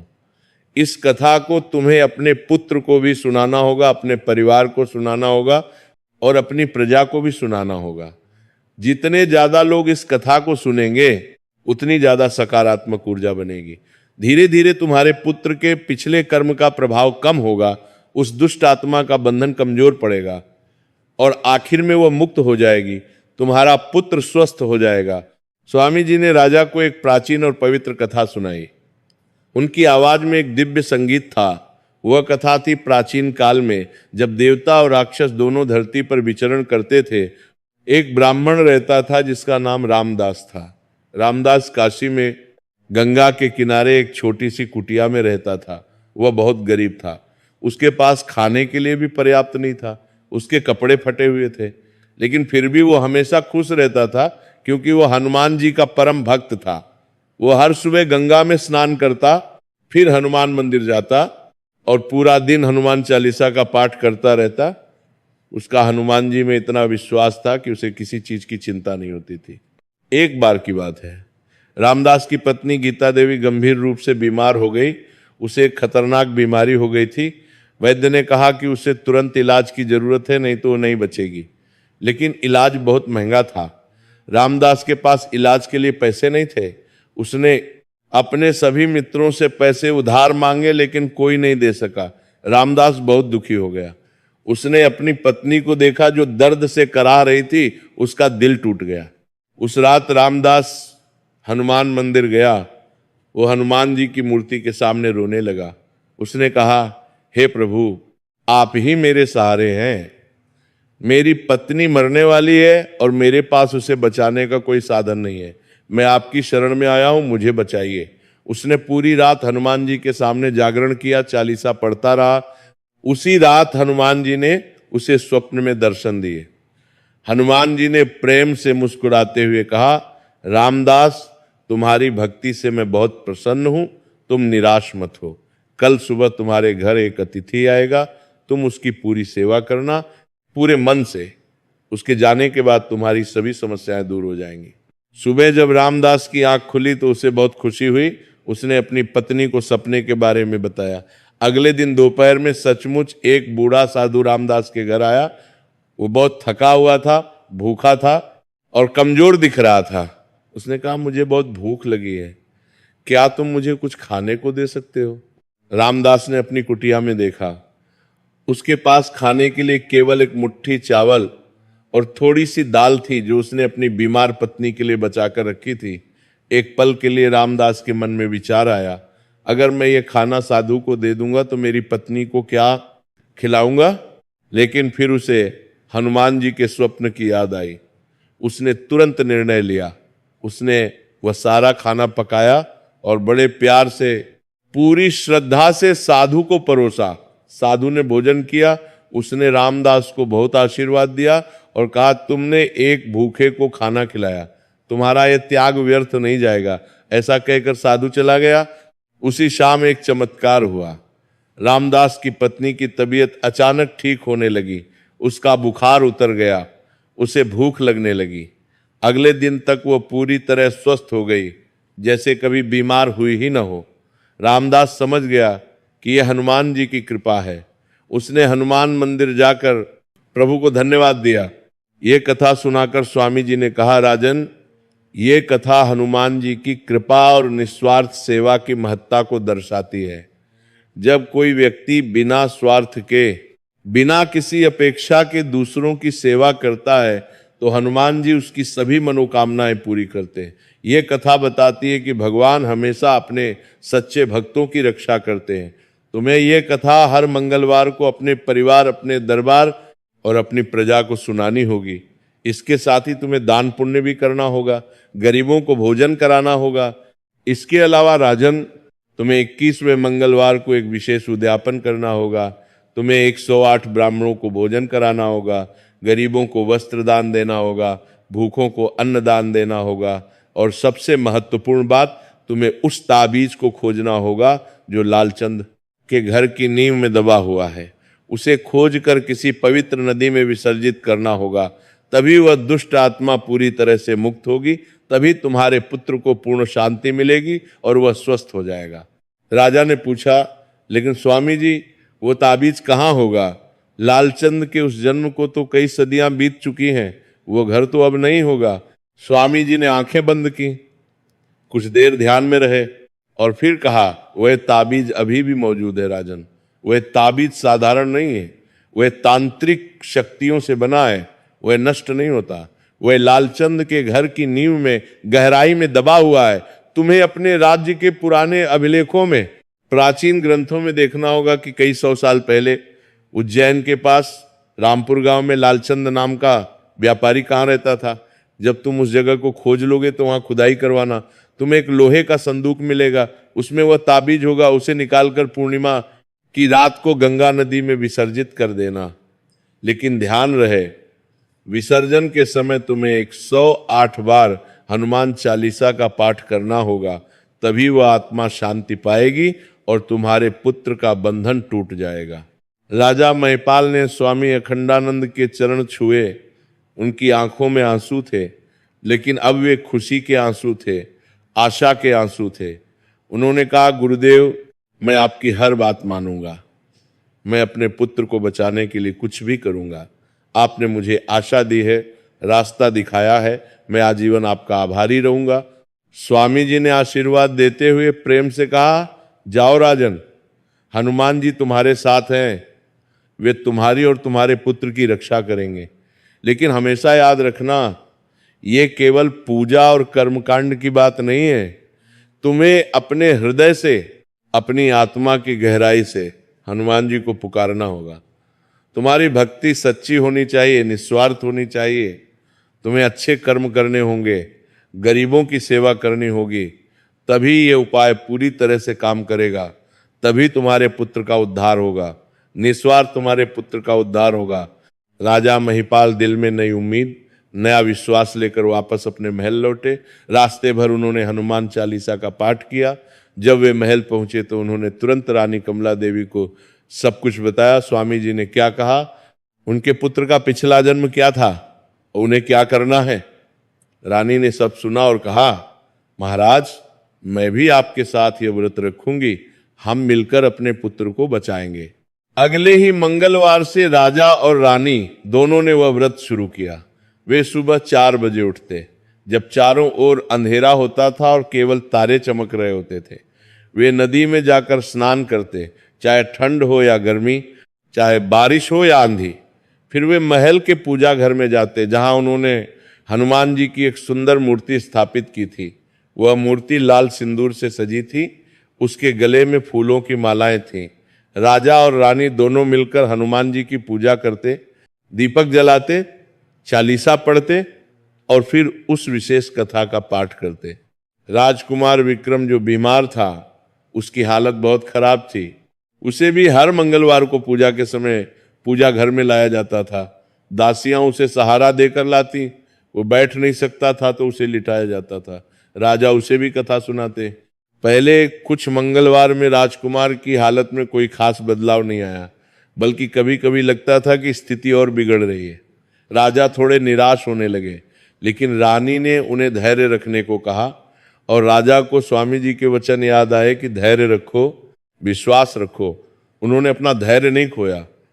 वे नियमित रूप से बिना किसी नागा के व्रत करते रहे, पूजा करते रहे और कथा सुनाते रहे। इसी बीच राजा ने अपने राजपुरोहित पंडित विष्णुदत्त और राज्य के सबसे विद्वान इतिहासकारों को बुलाया। उन्होंने उन्हें विस्तार से समझाया कि उन्हें क्या खोजना है। उन्होंने कहा, आपको पुराने अभिलेखों में, प्राचीन दस्तावेजों में देखना है कि लगभग 300 साल पहले उज्जैन के पास किस गांव में लालचंद नाम का एक धनी व्यापारी रहता था। उस गांव का नाम रामपुर था। आपको उस गांव को खोजना है। इतिहासकारों और विद्वानों ने महीनों की कड़ी मेहनत की। उन्होंने पुराने ग्रंथों को पढ़ा, पुराने नक्शों को देखा, बुजुर्गों से बात की। आखिरकार 3 महीने बाद उन्हें पता चला कि वह गांव रामपुर अब एक छोटे से कस्बे में बदल गया है, जो राज्य देवगढ़ की दक्षिणी सीमा के पास है। उस कस्बे का नाम अब रामनगर है। राजा ने तुरंत अपने सेनापति रणजीत सिंह को उस कस्बे में भेजा। सेनापति ने वहां के बुजुर्गों से, जिनकी उम्र 80-90 साल थी, बात की। उन बुजुर्गों ने कहा, हाँ, साल इना ताले दिग्गे, हमने अपने दादा परदादा से सुना है कि बहुत पुराने समय में जब हमारे परदादा के परदादा जीवित थे, यहाँ एक बहुत बड़ा और अमीर व्यापारी रहता था। उसका घर कस्बे के मध्य में एक पुराने विशाल पीपल के पेड़ के पास था। वह आदमी बहुत अमीर था, लेकिन उसकी मृत्यु बहुत कष्टदायक हुई थी। लोग कहते हैं कि उसने किसी संत के साथ अन्याय किया था और इसलिए उसे श्राप लगा था। अब वहाँ एक टूटा फूटा पुराना मकान है जिसमें कोई नहीं रहता। लोग उस जगह से डरते हैं, कहते हैं वहाँ रात को अजीब आवाजें आती हैं। राजा महिपाल स्वयं उस कस्बे में गए। उनके साथ रानी कमला देवी भी थी, राजगुरु पंडित विष्णुदत्त भी थे और कुछ विश्वसनीय सेवक भी थे। उन्होंने उस पुराने मकान को देखा। वह मकान सचमुच बहुत पुराना था। उसकी दीवारें टूट गई थीं, छत गिर गई थी और चारों ओर जंगली झाड़ियां उगाई थीं। वो जगह बहुत ही उजाड़ और डरावनी लग रही थी। एक अजीब सी ऊर्जा वहां महसूस हो रही थी। राजा को भी थोड़ा डर लगा, लेकिन उन्होंने हिम्मत की। उन्होंने मन में हनुमान जी का नाम लिया। राजा ने वहां खुदाई का आदेश दिया। अगले दिन जो एक मंगलवार था, उन्होंने विशेष पूजा की और फिर खुदाई शुरू करवाई। मजदूरों को बुलाया गया। पंडित विष्णुदत्त ने वहां हनुमान चालीसा का पाठ शुरू किया ताकि कोई बुरी शक्ति बाधा न डाले। मजदूरों ने कई दिन तक खुदाई की। वे उस पुराने मकान की नींव तक पहुंचे। नींव बहुत मजबूत थी, पत्थरों से बनी हुई थी। आखिरकार 7वें दिन जब मजदूर गहराई में खोद रहे थे, तभी एक मजदूर की कुदाल किसी धातु की चीज से टकराई। एक अजीब सी आवाज हुई। मजदूरों ने सावधानी से मिट्टी हटाई। उन्हें नींव के नीचे लगभग 10 फीट की गहराई में एक लोहे का संदूक मिला। वो संदूक बहुत पुराना था, उस पर जंग लगी हुई थी। जब उस संदूक को बाहर निकाला गया तो सभी को एक अजीब सी अनुभूति हुई। हवा में एक ठंडक आ गई, पक्षी चहकना बंद हो गई। राजा ने बहुत सावधानी से हनुमान जी का नाम लेते हुए उस संदूक को खुलवाया। संदूक बहुत पुराना था, इसलिए उसका ताला टूट गया था। जब संदूक खुला तो उसके अंदर वो ताबीज मिला, एक छोटा सा काला ताबीज जो एक लाल धागे में बंधा हुआ था। ताबीज को देखते ही सभी को एक अजीब सी ऊर्जा महसूस हुई। कुछ लोगों को चक्कर आने लगे। राजा ने तुरंत पंडित विष्णुदत्त से कहा कि जोर से हनुमान चालीसा पढ़ें। पंडित जी ने जोर जोर से चालीसा पढ़ना शुरू किया। राजा ने एक पवित्र केसरिया कपड़े में बहुत सावधानी से हनुमान जी का नाम लेते हुए उस ताबीज को लपेट लिया। जैसे ही ताबीज को कपड़े में लपेटा गया, हवा में एक तेज सीटी जैसी आवाज हुई। लगा जैसे कोई चीख रहा हो, लेकिन फिर सब शांत हो गया। राजा ने उस ताबीज को एक विशेष पेटी में रख दिया। उसी रात राजा महिपाल को स्वप्न में हनुमान जी के दर्शन हुए। हनुमान जी का रूप बहुत ही तेजस्वी था। उनके शरीर से दिव्य प्रकाश निकल रहा था। उन्होंने मुस्कुराते हुए कहा, राजन, तुमने अच्छा किया, तुमने वह ताबीज खोज लिया। अब इस ताबीज को आने वाली पूर्णिमा की रात को, जब चंद्रमा पूर्ण होगा, गंगा नदी में विसर्जित कर देना। लेकिन ध्यान रहे, विसर्जन के समय तुम्हें 108 बार हनुमान चालीसा का पाठ करना होगा। तुम्हें अकेले नहीं जाना है, अपने परिवार को साथ लेना, अपने राजगुरु को साथ लेना और 108 ब्राह्मणों को भी साथ लेना। सभी मिलकर चालीसा का पाठ करेंगे, तभी वह दुष्ट आत्मा पूरी तरह से मुक्त होगी, तभी तुम्हारे पुत्र को शांति मिलेगी। और हां, तुम अपना व्रत जारी रखना। अभी 21 मंगलवार पूरे नहीं हुए। राजा ने हाथ जोड़कर कहा, प्रभु, मैं आपकी हर आज्ञा का पालन करूंगा, आप मेरे पुत्र की रक्षा करना। हनुमान जी ने आशीर्वाद देते हुए कहा, तुम्हारा पुत्र ठीक हो जाएगा राजन। तुम्हारी भक्ति, तुम्हारा समर्पण और तुम्हारा विश्वास सच्चा है। मैं तुम्हारे साथ हूं। राजा ने वैसा ही किया जैसा हनुमान जी ने कहा था। उन्होंने पूर्णिमा का इंतजार किया। उन दिनों में वे और भी श्रद्धा से व्रत करते रहे। हर मंगलवार को पूजा होती, कथा सुनाई जाती और गरीबों को भोजन कराया जाता। राजा ने अपने राज्य में घोषणा करवा दी कि जो भी व्यक्ति मंगलवार को हनुमान जी की पूजा करना चाहता है, वो महल के पूजा घर में आ सकता है। सैकड़ों लोग आने लगे। पूर्णिमा की रात आई। वो एक बहुत ही खूबसूरत रात थी। आकाश में पूर्ण चंद्रमा चमक रहा था। उसकी रोशनी इतनी तेज थी कि रात में भी दिन जैसा लग रहा था। राजा महिपाल ने एक भव्य यात्रा का आयोजन किया। उनके साथ रानी कमला देवी थीं। राजकुमार विक्रम को पालकी में लिटाकर ले जाया गया। राजगुरु पंडित विष्णुदत्त थे और 108 ब्राह्मणों का एक बड़ा समूह था। सभी ने सफेद वस्त्र पहने हुए थे। वे सब गंगा नदी की ओर चल पड़े। गंगा राज्य से लगभग 1 दिन की यात्रा पर थी। रास्ते भर सभी लोग हनुमान चालीसा का पाठ करते रहे। जब वे गंगा के तट पर पहुंचे तो रात का समय था। पूर्णिमा का चांद गंगा के पानी पर चमक रहा था और पूरा दृश्य बहुत ही दिव्य लग रहा था। राजा ने पहले गंगा में स्नान किया, फिर उन्होंने तट पर एक विशेष यज्ञ का आयोजन किया। पंडित विष्णुदत्त ने यज्ञ की अग्नि प्रज्वलित की। सभी 108 ब्राह्मण एक साथ बैठे और उन्होंने हनुमान चालीसा का पाठ शुरू किया। उनकी आवाजें मिलकर एक दिव्य दिव्य उतार करते रहा, उतार करते रहा, उतार करते रहा, उतार करते रहा, उतार करते रहा, उतार करते रहा, उतार करते रहा संगीत बना रही थी। राजा और रानी भी साथ में चालीसा पढ़ रहे थे। 108 बार चालीसा का पाठ हुआ। ये लगभग 3 घंटे तक चला। फिर राजा ने वह ताबीज जो अभी भी केसरिया कपड़े में लपेटा हुआ था अपने हाथों में लिया। उन्होंने आखिरी बार हनुमान चालीसा का पाठ किया। फिर पूरी श्रद्धा से, पूरे विश्वास से उन्होंने वह ताबीज गंगा नदी में विसर्जित कर दिया। जैसे ही ताबीज पानी में गिरा, एक अद्भुत घटना घटी। पानी से एक तेज रोशनी निकली, इतनी तेज कि सबकी आंखें चुंधिया गईं। फिर एक जोरदार आवाज हुई जैसे कोई जंजीर टूट रही हो और फिर आकाश में एक प्रकाश दिखाई दिया जो ऊपर की ओर जा रहा था। वो प्रकाश कुछ देर चमका और फिर गायब हो गया। सब कुछ शांत हो गया। गंगा फिर से शांति से बह रही थी। हवा में एक मधुर सुगंध आने लगी। सभी लोग समझ गए कि वह दुष्ट आत्मा मुक्त हो गई है।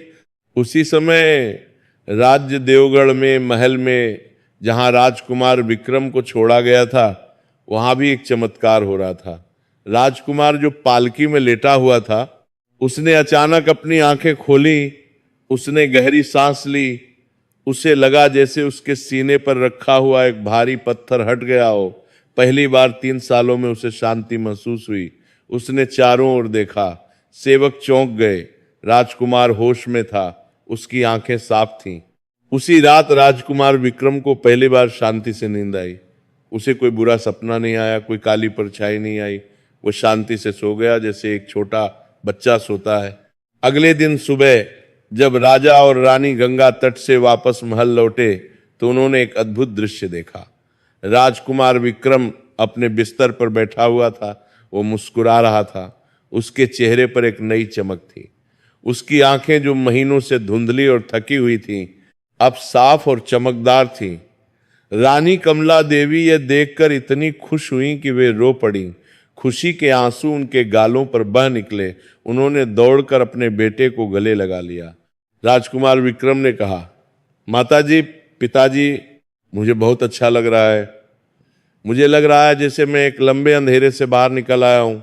मुझे लग रहा है जैसे एक बहुत भारी बोझ मेरे ऊपर से उतर गया हो। मैं फिर से जीवित महसूस कर रहा हूँ। मुझे भूख लग रही है। राजा की आंखों में खुशी के आंसू आ गए। उन्होंने अपने बेटे को गले लगाया। उन्होंने तुरंत हनुमान मंदिर जाकर प्रभु को धन्यवाद दिया। उन्होंने कहा, हे पवन पुत्र, आपकी कृपा से मेरा पुत्र वापस आ गया है। मैं आजीवन आपका आभारी रहूंगा। लेकिन राजा को याद था कि स्वामी जी ने कहा था कि 21 मंगलवार पूरे करने होंगे। अभी केवल 15 मंगलवार हुए थे, इसलिए राजा ने अपना व्रत जारी रखा। धीरे धीरे हर मंगलवार के साथ राजकुमार विक्रम की सेहत और बेहतर होती गई। उसका शरीर मजबूत होने लगा।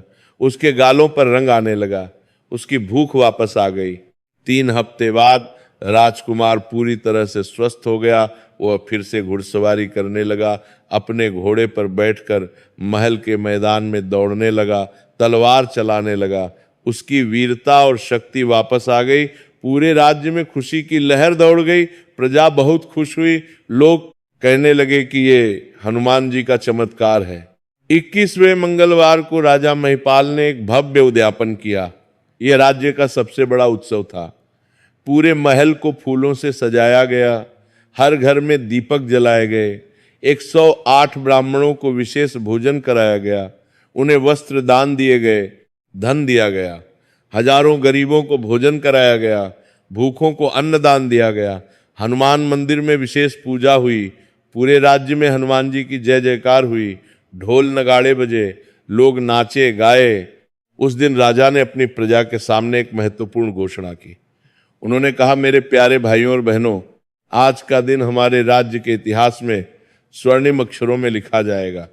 हनुमान जी की कृपा से मेरा पुत्र स्वस्थ हो गया है। मैं घोषणा करता हूं कि अब से हर मंगलवार को हमारे राज्य में हनुमान जी की विशेष पूजा होगी। हर मंगलवार को महल के मंदिर में गरीबों को भोजन कराया जाएगा। हर मंगलवार को जेल में बंद कैदियों को अच्छा भोजन दिया जाएगा, क्योंकि हर पापी को सुधरने का मौका मिलना चाहिए। और मैं एक नया हनुमान मंदिर बनवाऊंगा जो इस राज्य का सबसे बड़ा मंदिर होगा। प्रजा ने खुशी से तालियां बजाईं, सभी ने एक साथ जय हनुमान का नारा लगाया। राजकुमार विक्रम ने अपने पिता से पूरी कहानी सुनी। उसे अपने पिछले जन्म के बारे में पता चला, कैसे वह लालचंद था, कैसे उसने लालच में आकर एक साधु के साथ अन्याय किया था और कैसे उसे इस जन्म में उसका फल भोगना पड़ा।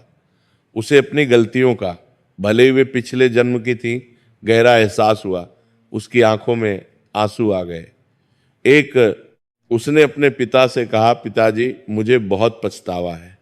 भले ही वह गलती मैंने दूसरे जन्म में की थी, लेकिन वो मेरी आत्मा की गलती थी। मैं प्रण लेता हूं कि इस जन्म में मैं केवल अच्छे कर्म करूंगा। मैं कभी लालच नहीं करूंगा। मैं हमेशा दूसरों की मदद करूंगा। मैं हनुमान जी का सच्चा भक्त बनूंगा। मैं गरीबों की सेवा करूंगा। राजा ने अपने बेटे को गले लगाया और कहा, बेटा यही सच्ची सीख है। जो हमारे साथ होता है वो हमें कुछ सिखाने के लिए होता है।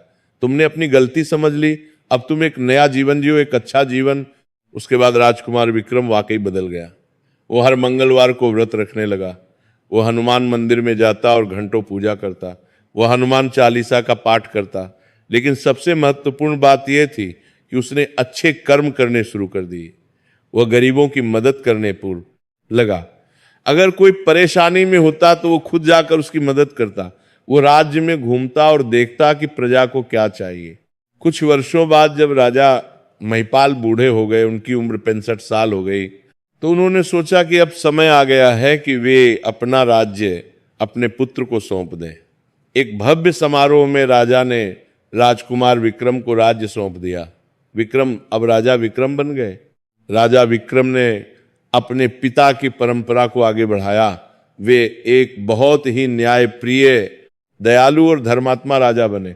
उन्होंने अपने राज्य में कई हनुमान मंदिर बनवाए, हर गांव में एक मंदिर। उन्होंने एक विशाल हनुमान मंदिर भी बनवाया जो राजधानी के बीचों बीच था। उस मंदिर में हनुमान जी की एक 50 फीट ऊंची मूर्ति स्थापित की गई। वह मूर्ति इतनी सुंदर थी कि दूर दूर से लोग उसके दर्शन करने आते थे। राजा विक्रम ने गरीबों की बहुत सेवा की। उन्होंने अपने राज्य में कई धर्मशालाएं बनवाई जहां गरीब मुफ्त में रह सकते थे। उन्होंने अस्पताल बनवाए जहां गरीबों का मुफ्त इलाज होता था। उन्होंने स्कूल खुलवाए जहां गरीब बच्चे मुफ्त में पढ़ सकते थे। उनका राज्य समृद्ध होने लगा। प्रजा बहुत खुश थी। चारों ओर शांति और सुख था। एक दिन की बात है, राजा विक्रम शिकार पर गए थे। वे जंगल में घूम रहे थे। तभी उन्हें एक बूढ़ा आदमी दिखाई दिया जो एक पेड़ के नीचे गिरा हुआ था। वो आदमी घायल था। उसके पैर में चोट लगी हुई थी और खून बह रहा था। वो बेहोश था। राजा विक्रम ने तुरंत अपने घोड़े से उतरकर उस बूढ़े की मदद की। उन्होंने अपने कपड़े फाड़कर उसके घाव पर पट्टी बांधी। उन्होंने उसे पानी पिलाया। फिर उन्होंने उस बूढ़े आदमी को अपने घोड़े पर बिठाया और अपने महल ले गए। उन्होंने राजवैद्य को बुलाया और उस बूढ़े का पूरा इलाज करवाया। कुछ दिनों में वह बूढ़ा स्वस्थ हो गया। जब वो पूरी तरह ठीक हो गया तो एक दिन उसने राजा से कहा, महाराज आप बहुत दयालु हैं। आपने एक अनजान बूढ़े की जान बचाई। आप जानते हैं आप कौन हैं? राजा ने विनम्रता से कहा, मैं राजा विक्रम हूं, लेकिन इससे पहले मैं एक इंसान हूं और हर इंसान का धर्म है कि वह दूसरे इंसान की मदद करे। बूढ़े ने मुस्कुराते हुए कहा, नहीं महाराज, आप केवल राजा विक्रम नहीं हैं, आप वही आत्मा हैं जिसने पिछले जन्म में एक साधु के साथ अन्याय किया था। आप लालचंद थे। लेकिन आज आपने एक अनजान की मदद करके बिना किसी स्वार्थ के अपने उस पुराने पाप को पूरी तरह से धो दिया। आपने साबित कर दिया कि आप बदल गए हैं। राजा चौंक गए। उन्होंने पूछा, आप कौन हैं? आपको ये सब कैसे पता है? बूढ़े ने कहा, मैं वही भोलानाथ हूं जो आपके पिछले जन्म में आपके गांव में रहता था, जिसने आपको उस साधु के पास ले जाने की कोशिश की थी। हम दोनों का फिर से मिलना नियति में लिखा था। मैं ये देखने आया था कि क्या आपने सचमुच अपने मन को बदल लिया है या नहीं। और मुझे बहुत खुशी है कि आप पूरी तरह से बदल गए हैं। आपने अपने कर्मों को सुधार लिया है। अब आप एक सच्चे भक्त हैं, एक अच्छे इंसान हैं और एक महान राजा हैं। इतना कहकर वो बूढ़ा व्यक्ति अचानक गायब हो गया। राजा विक्रम समझ गए कि ये कोई साधारण व्यक्ति नहीं था, ये तो हनुमान जी के किसी दिव्य दूत थे, या शायद स्वयं हनुमान जी ही थे जो उनकी परीक्षा लेने आए थे। राजा की आंखों में आंसू आ गए। उन्होंने हाथ जोड़कर आकाश की ओर देखा और कहा, हे प्रभु, आप सच में बहुत दयालु हैं। आप अपने भक्तों की हमेशा परीक्षा लेते हैं और उन्हें सही रास्ता दिखाते हैं। उस दिन के बाद राजा विक्रम और भी ज्यादा समर्पित होकर हनुमान जी की सेवा में लग गए। वे रोज हनुमान चालीसा का 11 बार पाठ करते। वे हर मंगलवार को पूरे दिन का उपवास रखते और शाम को गरीबों को भोजन कराने के बाद ही खुद खाते।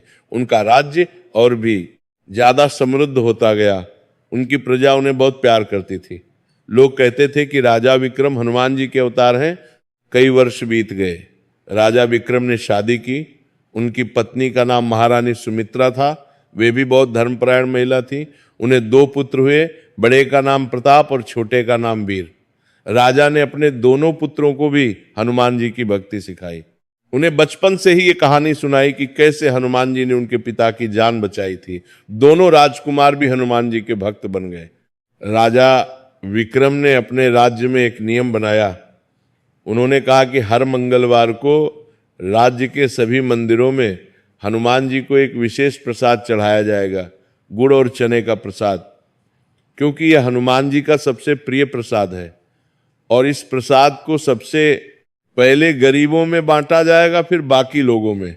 राजा ने यह भी नियम बनाया कि हर मंगलवार को राज्य की जेल में बंद कैदियों को विशेष भोजन दिया जाए, उन्हें हनुमान चालीसा सुनाई जाए, उन्हें अच्छे कर्मों की शिक्षा दी जाए, क्योंकि राजा विक्रम को अपने पिछले जन्म से यह सीख मिली थी कि हर पापी को, हर गलती करने वाले को सुधरने का मौका मिलना चाहिए, जैसे उन्हें मिला था। राजा विक्रम के शासनकाल में एक और महत्वपूर्ण घटना घटी। एक बार पड़ोसी राज्य का एक बहुत शक्तिशाली और क्रूर राजा रावण सिंह उनके राज्य पर आक्रमण करने वाला था। रावण सिंह की सेना बहुत विशाल थी। उसके पास 50 शून्य सैनिक थे, हजारों घोड़े थे और सैकड़ों हाथी थे। राजा विक्रम की सेना उससे बहुत छोटी थी, केवल 15 शून्य सैनिक। राजा के मंत्रियों ने कहा, महाराज, हम इस युद्ध में नहीं जीत सकते, दुश्मन बहुत ताकतवर है, हमें संधि कर लेनी चाहिए, हमें उनकी शर्तें मान लेनी चाहिए। लेकिन राजा विक्रम ने कहा, नहीं, हम अपनी मातृभूमि की रक्षा करेंगे, हम अपनी प्रजा को बचाएंगे, हम हार नहीं मानेंगे। हनुमान जी हमारे साथ हैं। जिसके साथ हनुमान जी हैं उसे किसी से डरने की जरूरत नहीं। उन्होंने अपनी पूरी सेना को एकत्रित किया। उन्होंने अपने सैनिकों को हिम्मत दी। उन्होंने कहा, हम अपने देश के लिए लड़ रहे हैं, हम अपने परिवारों की रक्षा के लिए लड़ रहे हैं, हनुमान जी हमारे साथ हैं। उस मंगलवार की रात राजा विक्रम ने हनुमान मंदिर में जाकर पूरी रात जागरण किया। उन्होंने हनुमान चालीसा का 1008 बार पाठ किया। रात भर वे हनुमान जी के सामने बैठे रहे। उन्होंने हाथ जोड़कर प्रार्थना की, हे प्रभु, हे संकट मोचन, मैं अपने राज्य की रक्षा के लिए, अपनी प्रजा की रक्षा के लिए आपकी शरण में आया हूं। मुझे शक्ति दीजिए, मुझे साहस दीजिए, मेरी सेना की रक्षा कीजिए। अगले दिन सुबह जब युद्ध शुरू हुआ तो एक अद्भुत घटना घटी। राजा विक्रम की सेना में अचानक एक अजीब सी ऊर्जा आ गई। छोटी सेना होने के बावजूद वे बहादुरी से, पूरे जोश से लड़ने लगे। हर सैनिक 10 सैनिकों के बराबर लड़ रहा था। वे ऐसे लड़ रहे थे जैसे उनमें किसी दिव्य शक्ति का संचार हो गया हो। और सबसे आश्चर्यजनक बात यह हुई कि युद्ध के मैदान में कई सैनिकों ने, दोनों तरफ के सैनिकों ने देखा कि एक विशालकाय योद्धा जिसकी ऊंचाई लगभग 10 फीट थी, जिसके हाथ में एक विशाल गदा थी, जिसके शरीर से लाल रंग की एक तेज चमक निकल रही थी, वह राजा विक्रम की सेना की तरफ से लड़ रहा है। उस योद्धा का चेहरा वानर जैसा था। वह इतना शक्तिशाली था कि एक ही वार में दसियों दुश्मन सैनिकों को उड़ा देता था। उस दिव्य योद्धा की शक्ति इतनी प्रबल थी, इतनी भयंकर थी कि दुश्मन की सेना भयभीत हो गई। सैनिक कहने लगे, ये कोई साधारण योद्धा नहीं है, ये तो कोई देवता है, ये तो हनुमान जी हैं जो राजा विक्रम की मदद करने आए हैं, हम इनसे नहीं लड़ सकते। दुश्मन के राजा रावण सिंह ने जब ये देखा तो उसके होश उड़ गए, उसे अपनी हार का एहसास हो गया। वो समझ गया कि अगर वो इस युद्ध को जारी रखेगा तो उसकी पूरी सेना नष्ट हो जाएगी। उसने युद्ध बंद करने का सफेद झंडा दिखाया। उसने राजा विक्रम से संधि करने का प्रस्ताव रखा। उसने कहा, मैं अपनी हार स्वीकार करता हूं, कृपया युद्ध बंद कर दीजिए। युद्ध समाप्त हो गया। राजा विक्रम की जीत हुई। छोटी सेना ने बड़ी सेना को हरा दिया, लेकिन राजा विक्रम ने अपनी जीत का श्रेय अपनी सेना को नहीं, अपनी बहादुरी को नहीं, बल्कि हनुमान जी को दिया। उन्होंने अपनी सेना से कहा, ये हनुमान जी की कृपा है, उन्होंने हमारी रक्षा की है, हम उनके सदा आभारी रहेंगे। उस रात राजा विक्रम को फिर से स्वप्न में हनुमान जी के दर्शन हुए।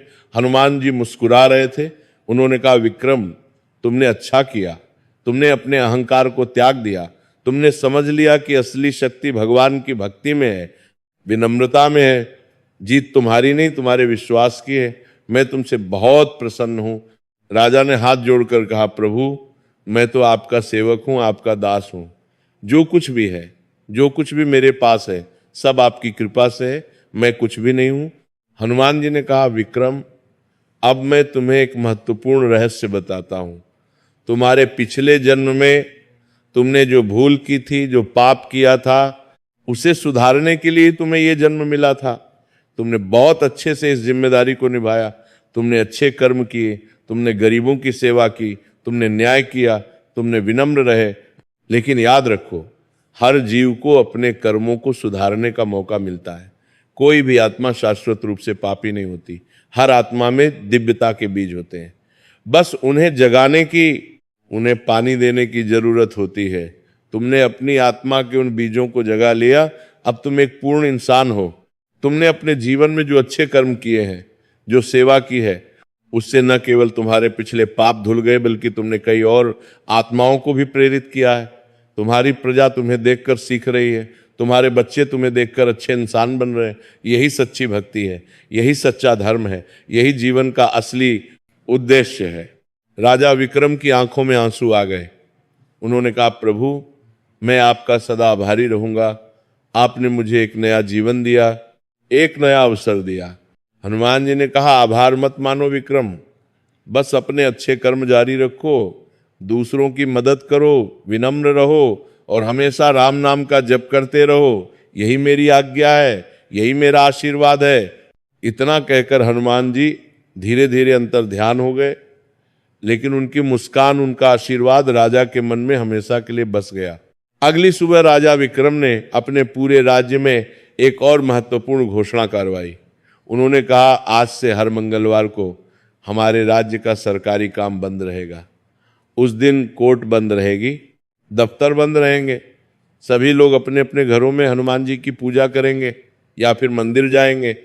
हर मंगलवार को गरीबों को भोजन कराया जाएगा और शाम को सभी लोग मिलकर हनुमान चालीसा का सामूहिक पाठ करेंगे।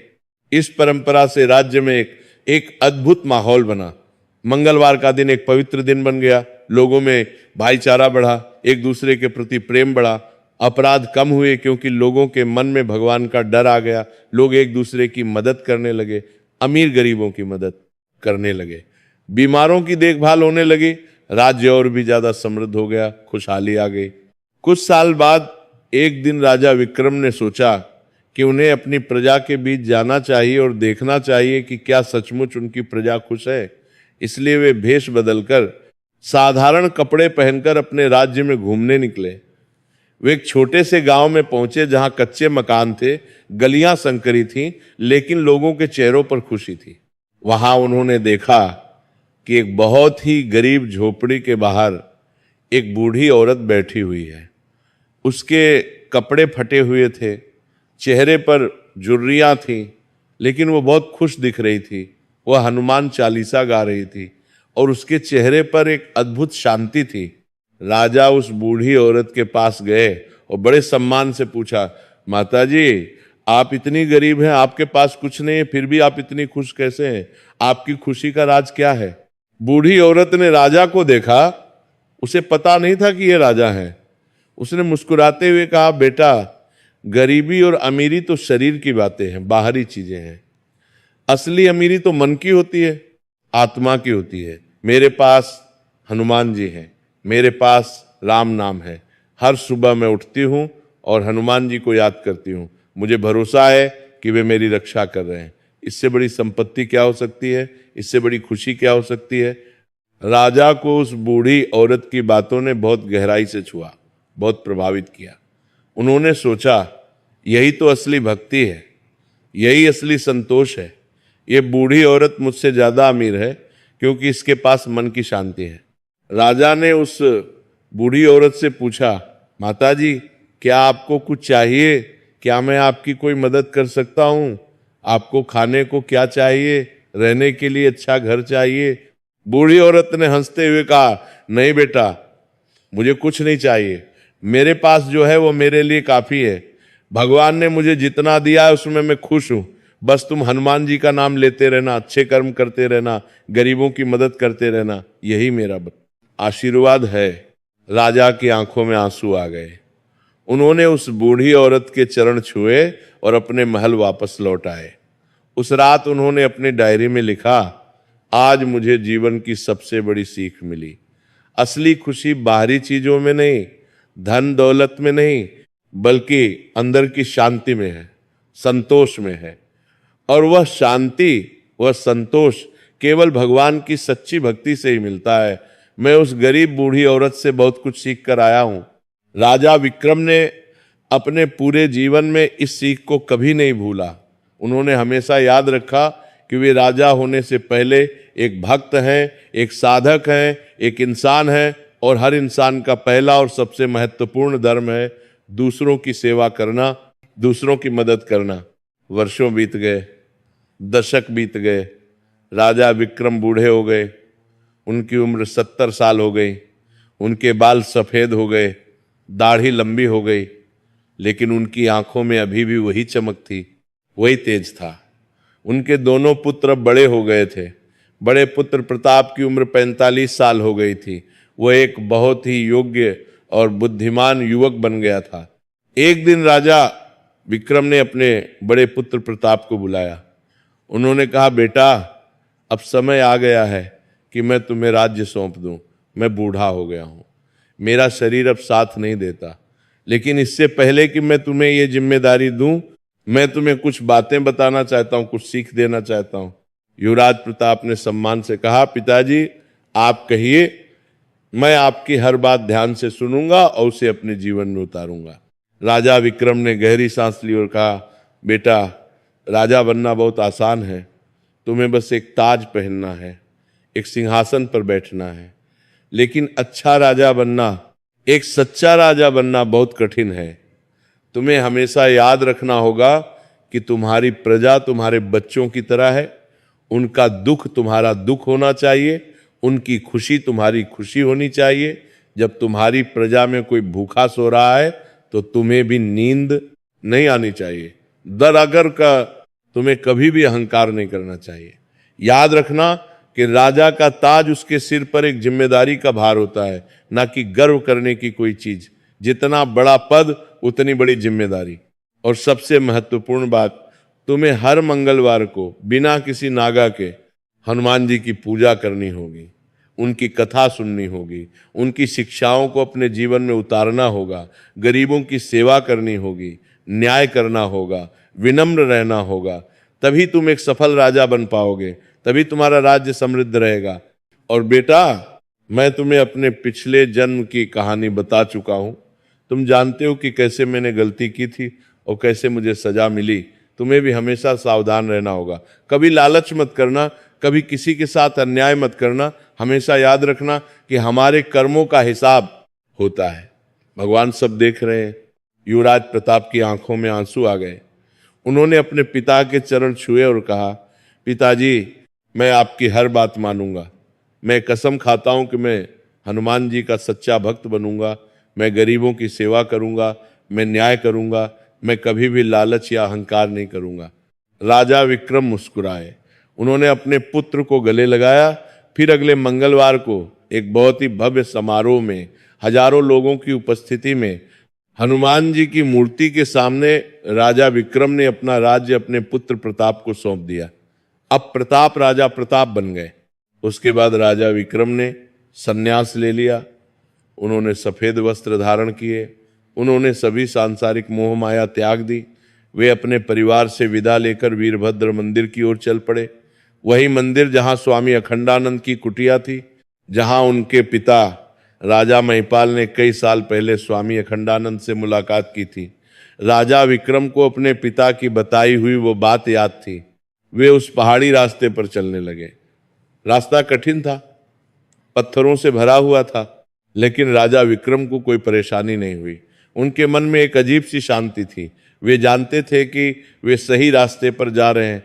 हर कदम के साथ उन्हें लग रहा था कि वे अपने असली घर की ओर जा रहे हैं। संसार उनके पीछे छूट रहा था। राजमहल, सिंहासन, राज्य, वैभव, सब कुछ, लेकिन उन्हें कोई दुख नहीं था, कोई अफसोस नहीं था।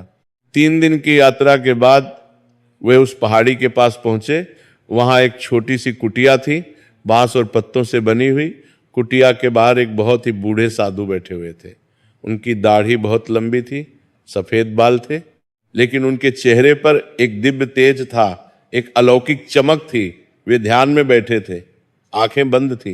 राजा विक्रम ने सावधानी से उनके चरणों में प्रणाम किया। बूढ़े साधु ने धीरे से आंखें खोली और मुस्कुराए। उन्होंने कहा, आओ विक्रम, मैं तुम्हारा इंतजार कर रहा था। मुझे पता था कि तुम आओगे। राजा विक्रम चौंक गए। उन्होंने पूछा, गुरुदेव, आप मुझे कैसे जानते हैं? आपको कैसे पता था कि मैं आऊंगा? बूढ़े साधु हंसे। उनकी हंसी में एक मधुरता थी, एक गहराई थी। उन्होंने कहा, मैं स्वामी अखंडानंद हूं। तुम्हारे पिता मेरे शिष्य थे और मैं तुम्हारे पिछले जन्म को भी जानता हूं। मैं वही साधु हूं जिसके साथ लालचंद ने अन्याय किया था। मैं वही हूं जिसकी भोलानाथ ने जान बचाई थी। राजा विक्रम की आंखें फैल गईं। वे समझ नहीं पा रहे थे। उन्होंने कहा, लेकिन गुरुदेव, वह घटना तो 300 साल पहले की है। आप इतने बूढ़े कैसे हो सकते हैं? ये कैसे संभव है? स्वामी जी मुस्कुराए। उन्होंने कहा, विक्रम, जो लोग गहरी साधना करते हैं, जो योग की सिद्धि प्राप्त कर लेते हैं, वे अपने शरीर को कई 100 वर्षों तक जीवित रख सकते हैं। मैं उन साधकों में से एक हूं।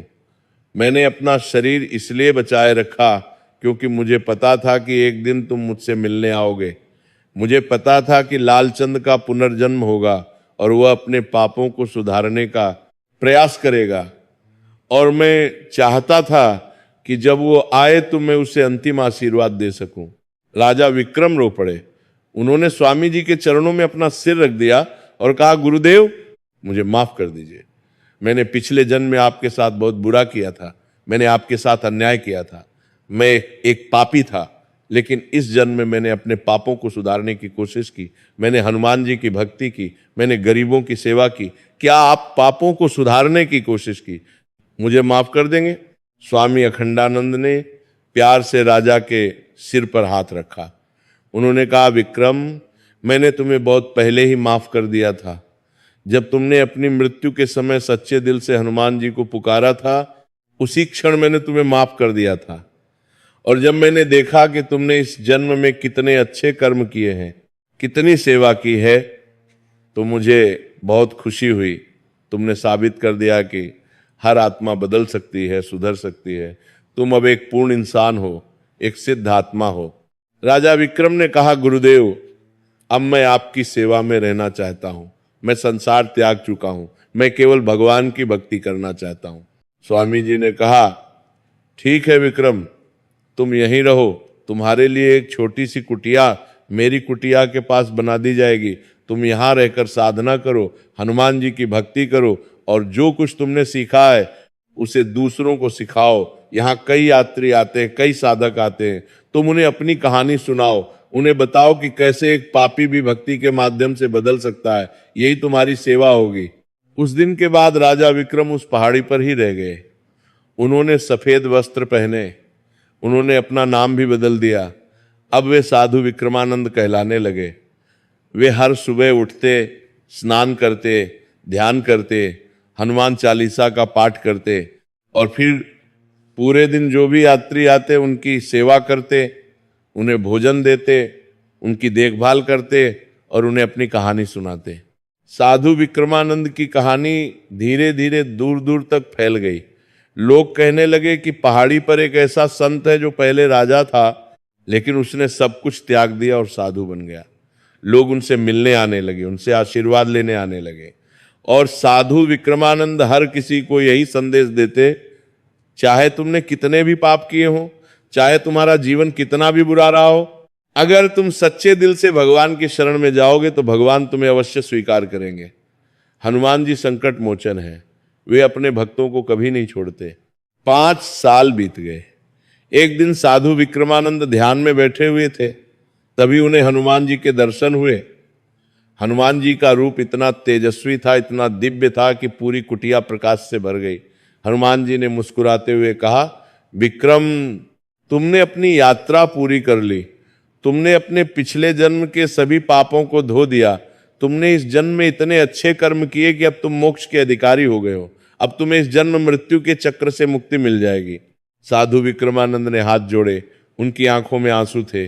उन्होंने कहा, प्रभु, मैं मोक्ष नहीं चाहता, मैं बस यही चाहता हूं कि मेरा हर जन्म आपकी सेवा में बीते, मैं हर जन्म में आपका भक्त बनूं, मैं हर जन्म में लोगों की मदद करूं। मोक्ष से बड़ी कोई खुशी नहीं है, लेकिन मुझे लगता है कि सेवा करने में, भक्ति करने में जो आनंद है वो मोक्ष से भी बड़ा है। हनुमान जी बहुत खुश हुए। उन्होंने कहा, यही सच्ची भक्ति है विक्रम, तुमने सही कहा। जो भक्त मोक्ष की कामना नहीं करता बल्कि केवल सेवा करना चाहता है, वही सबसे बड़ा भक्त है। तुम्हारी यही भावना तुम्हें और भी महान बनाती है। तथास्तु, तुम्हारा हर जन्म भक्ति और सेवा में बीतेगा और तुम हमेशा मेरी शरण में रहोगे। इतना कहकर हनुमान जी अंतर्ध्यान हो गए, लेकिन उनका आशीर्वाद साधु विक्रमानंद के मन में हमेशा के लिए बस गया। कई वर्ष बीत गए। साधु विक्रमानंद 85 साल के हो गए। एक दिन उन्होंने स्वामी अखंडानंद से कहा, गुरुदेव, मुझे लगता है कि अब मेरा समय आ गया है, मेरा शरीर अब साथ नहीं दे रहा है, मैं जाना चाहता हूं। बनी की पूछ सम्मानता अपने बनाम 85 कराम। स्वामी अखंडानंद मुस्कुराए। उन्होंने कहा, हाँ विक्रम, तुम्हारा समय आ गया है, लेकिन इस बार तुम्हारी मृत्यु पिछले जन्म जैसी नहीं होगी। इस बार तुम शांति से जाओगे, तुम्हारे चेहरे पर मुस्कान होगी, क्योंकि तुमने अपने जीवन को सार्थक बना लिया है। अगले मंगलवार की सुबह जब सूरज उग रहा था और चिड़ियां चहचहा रही थी, साधु विक्रमानंद ने आखिरी बार हनुमान चालीसा का पाठ किया। उनकी आवाज बहुत मधुर थी, बहुत शांत थी। जब चालीसा समाप्त हुई तो उन्होंने आंखें बंद की और हनुमान जी का नाम लेते हुए अपने प्राण त्याग दिए। उनके चेहरे पर एक दिव्य मुस्कान थी। उनका शरीर इतना शांत था, इतना सुंदर दिख रहा था कि लगता था वे सो रहे, मरे नहीं हैं। स्वामी अखंडानंद ने उनका अंतिम संस्कार किया। उस दिन एक अद्भुत घटना घटी। जब चिता जल रही थी तो आकाश में इंद्रधनुष दिखाई दिया, हवा में फूलों की सुगंध फैल गई और कई लोगों ने देखा कि एक दिव्य प्रकाश आकाश की ओर जा रहा है। सब समझ गए कि साधु विक्रमानंद की आत्मा को मुक्ति मिल गई है। उस दिन के बाद उस स्थान पर एक छोटा सा समाधि स्थल बनाया गया। वहां साधु विक्रमानंद की स्मृति में एक छोटी सी हनुमान जी की मूर्ति स्थापित की गई और आज भी सैकड़ों वर्षों बाद वह स्थान एक पवित्र तीर्थ बन गया है। लोग वहां जाते हैं, हनुमान जी की पूजा करते हैं और साधु विक्रमानंद की कहानी सुनते हैं। और राज्य देवगढ़ में, जहां राजा विक्रम का शासन था, वहां उनके पुत्र राजा प्रताप ने अपने पिता की परंपरा को बखूबी निभाया। उन्होंने भी हर मंगलवार को व्रत रखा, गरीबों की सेवा की, न्याय किया। उनके बाद उनके पुत्र ने, फिर उनके पुत्र के पुत्र ने, पीढ़ी दर पीढ़ी यह परंपरा चलती रही। आज भी देवगढ़ राज्य में, जो अब एक आधुनिक शहर बन गया है, वहाँ वह विशाल हनुमान मंदिर खड़ा है जो राजा विक्रम ने बनवाया था। हर मंगलवार को वहाँ हजारों भक्त आते हैं जो बरदो। और सबसे महत्वपूर्ण बात, उस पुराने मकान की जगह पर जहाँ कभी लालचंद रहता था, जहाँ से वो ताबीज निकाला गया था, वहाँ अब एक सुंदर मंदिर बना हुआ है। वो मंदिर संकट मोचन हनुमान मंदिर के नाम से जाना जाता है। और उस मंदिर में एक शिलालेख लगा हुआ है जिस पर लिखा है, ये मंदिर उस स्थान पर बना है जहाँ एक पापी आत्मा को भक्ति के माध्यम से मुक्ति मिली। ये हमें याद दिलाता है कि कोई भी आत्मा इतनी पापी नहीं है कि वह भगवान की कृपा से वंचित रह जाए। हनुमान जी हर भक्त को स्वीकार करते हैं। ये कहानी हमें कई महत्वपूर्ण सबक सिखाती है। पहला सबक ये है कि हमारे कर्मों का हिसाब होता है। लालचंद ने बुरे कर्म किए तो उसे सजा मिली, लेकिन दूसरा और सबसे महत्वपूर्ण सबक ये है कि कोई भी पाप इतना बड़ा नहीं है कि उसे माफ ना किया जा सके। अगर हम सच्चे दिल से पछताते हैं, अगर हम सच्चे दिल से भगवान की शरण में जाते हैं, तो भगवान हमें जरूर स्वीकार करते हैं। हनुमान जी तो संकट मोचन है, वे हर संकट से, हर पाप से, हर बंधन से हमें मुक्त कर सकते हैं। तीसरा सबक यह है कि मंगलवार का व्रत, हनुमान जी की भक्ति बहुत शक्तिशाली है। अगर हम सच्चे दिल से नियमित रूप से हनुमान जी की पूजा करें तो हमारे जीवन में चमत्कार हो सकता है, हमारे सभी कष्ट दूर हो सकते हैं। चौथा सबक यह है कि निस्वार्थ सेवा बहुत महत्वपूर्ण है।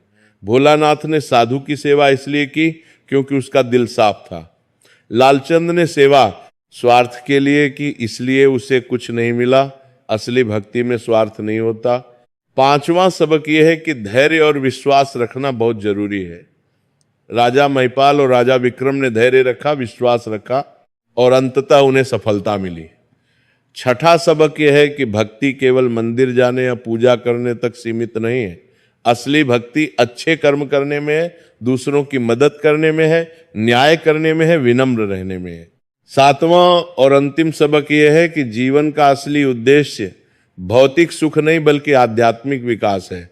राजा विक्रम के पास सब कुछ था, राज्य, धन, वैभव, लेकिन उन्होंने यह सब त्याग दिया क्योंकि उन्हें असली खुशी भक्ति में मिली, सेवा में मिली। तो भाइयों और बहनों, अगर आप भी अपने जीवन में सुख शांति चाहते हैं, अगर आप अपने पापों से मुक्ति चाहते हैं, अगर आप अपने कष्टों से छुटकारा चाहते हैं, तो आज ही हनुमान जी की शरण में जाइए। मंगलवार का व्रत शुरू कीजिए, सच्चे दिल से हनुमान चालीसा का पाठ कीजिए, गरीबों की सेवा कीजिए, अच्छे कर्म कीजिए और देखिए कैसे आपका जीवन बदल जाता है, कैसे आपके ऊपर हनुमान जी की कृपा बरसती है। याद रखिए, हनुमान जी किसी को नहीं छोड़ते।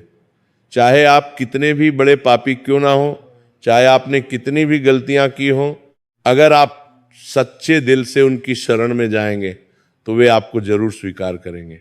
जैसे उन्होंने लालचंद को स्वीकार किया, जैसे उन्होंने राजकुमार विक्रम की रक्षा की, वैसे ही वे आपकी भी रक्षा करेंगे। हनुमान जी की जय, पवन सुत हनुमान की जय, संकट मोचन महावीर की जय, बजरंग बली की जय, जय श्री राम, जय सीताराम, जय जय हनुमान गोसाई। इस पावन मंगलवार की कथा को सुनने वाले सभी भक्तों को हनुमान जी का आशीर्वाद प्राप्त हो। आप सबके जीवन में सुख समृद्धि आए, आपके सभी कष्ट दूर हों, आपके सभी मनोरथ पूर्ण हों, आपके घर में शांति का वास हो, आपके परिवार के सभी सदस्य स्वस्थ और प्रसन्न रहे। आप सब पर हनुमान जी की सदा कृपा बनी रहे। संकट कटे मिटे सब पीरा, जो सुमिरे हनुमत बलबीरा। जय हनुमान ज्ञान गुण सागर, जय कपीस तिहु लोक उजागर।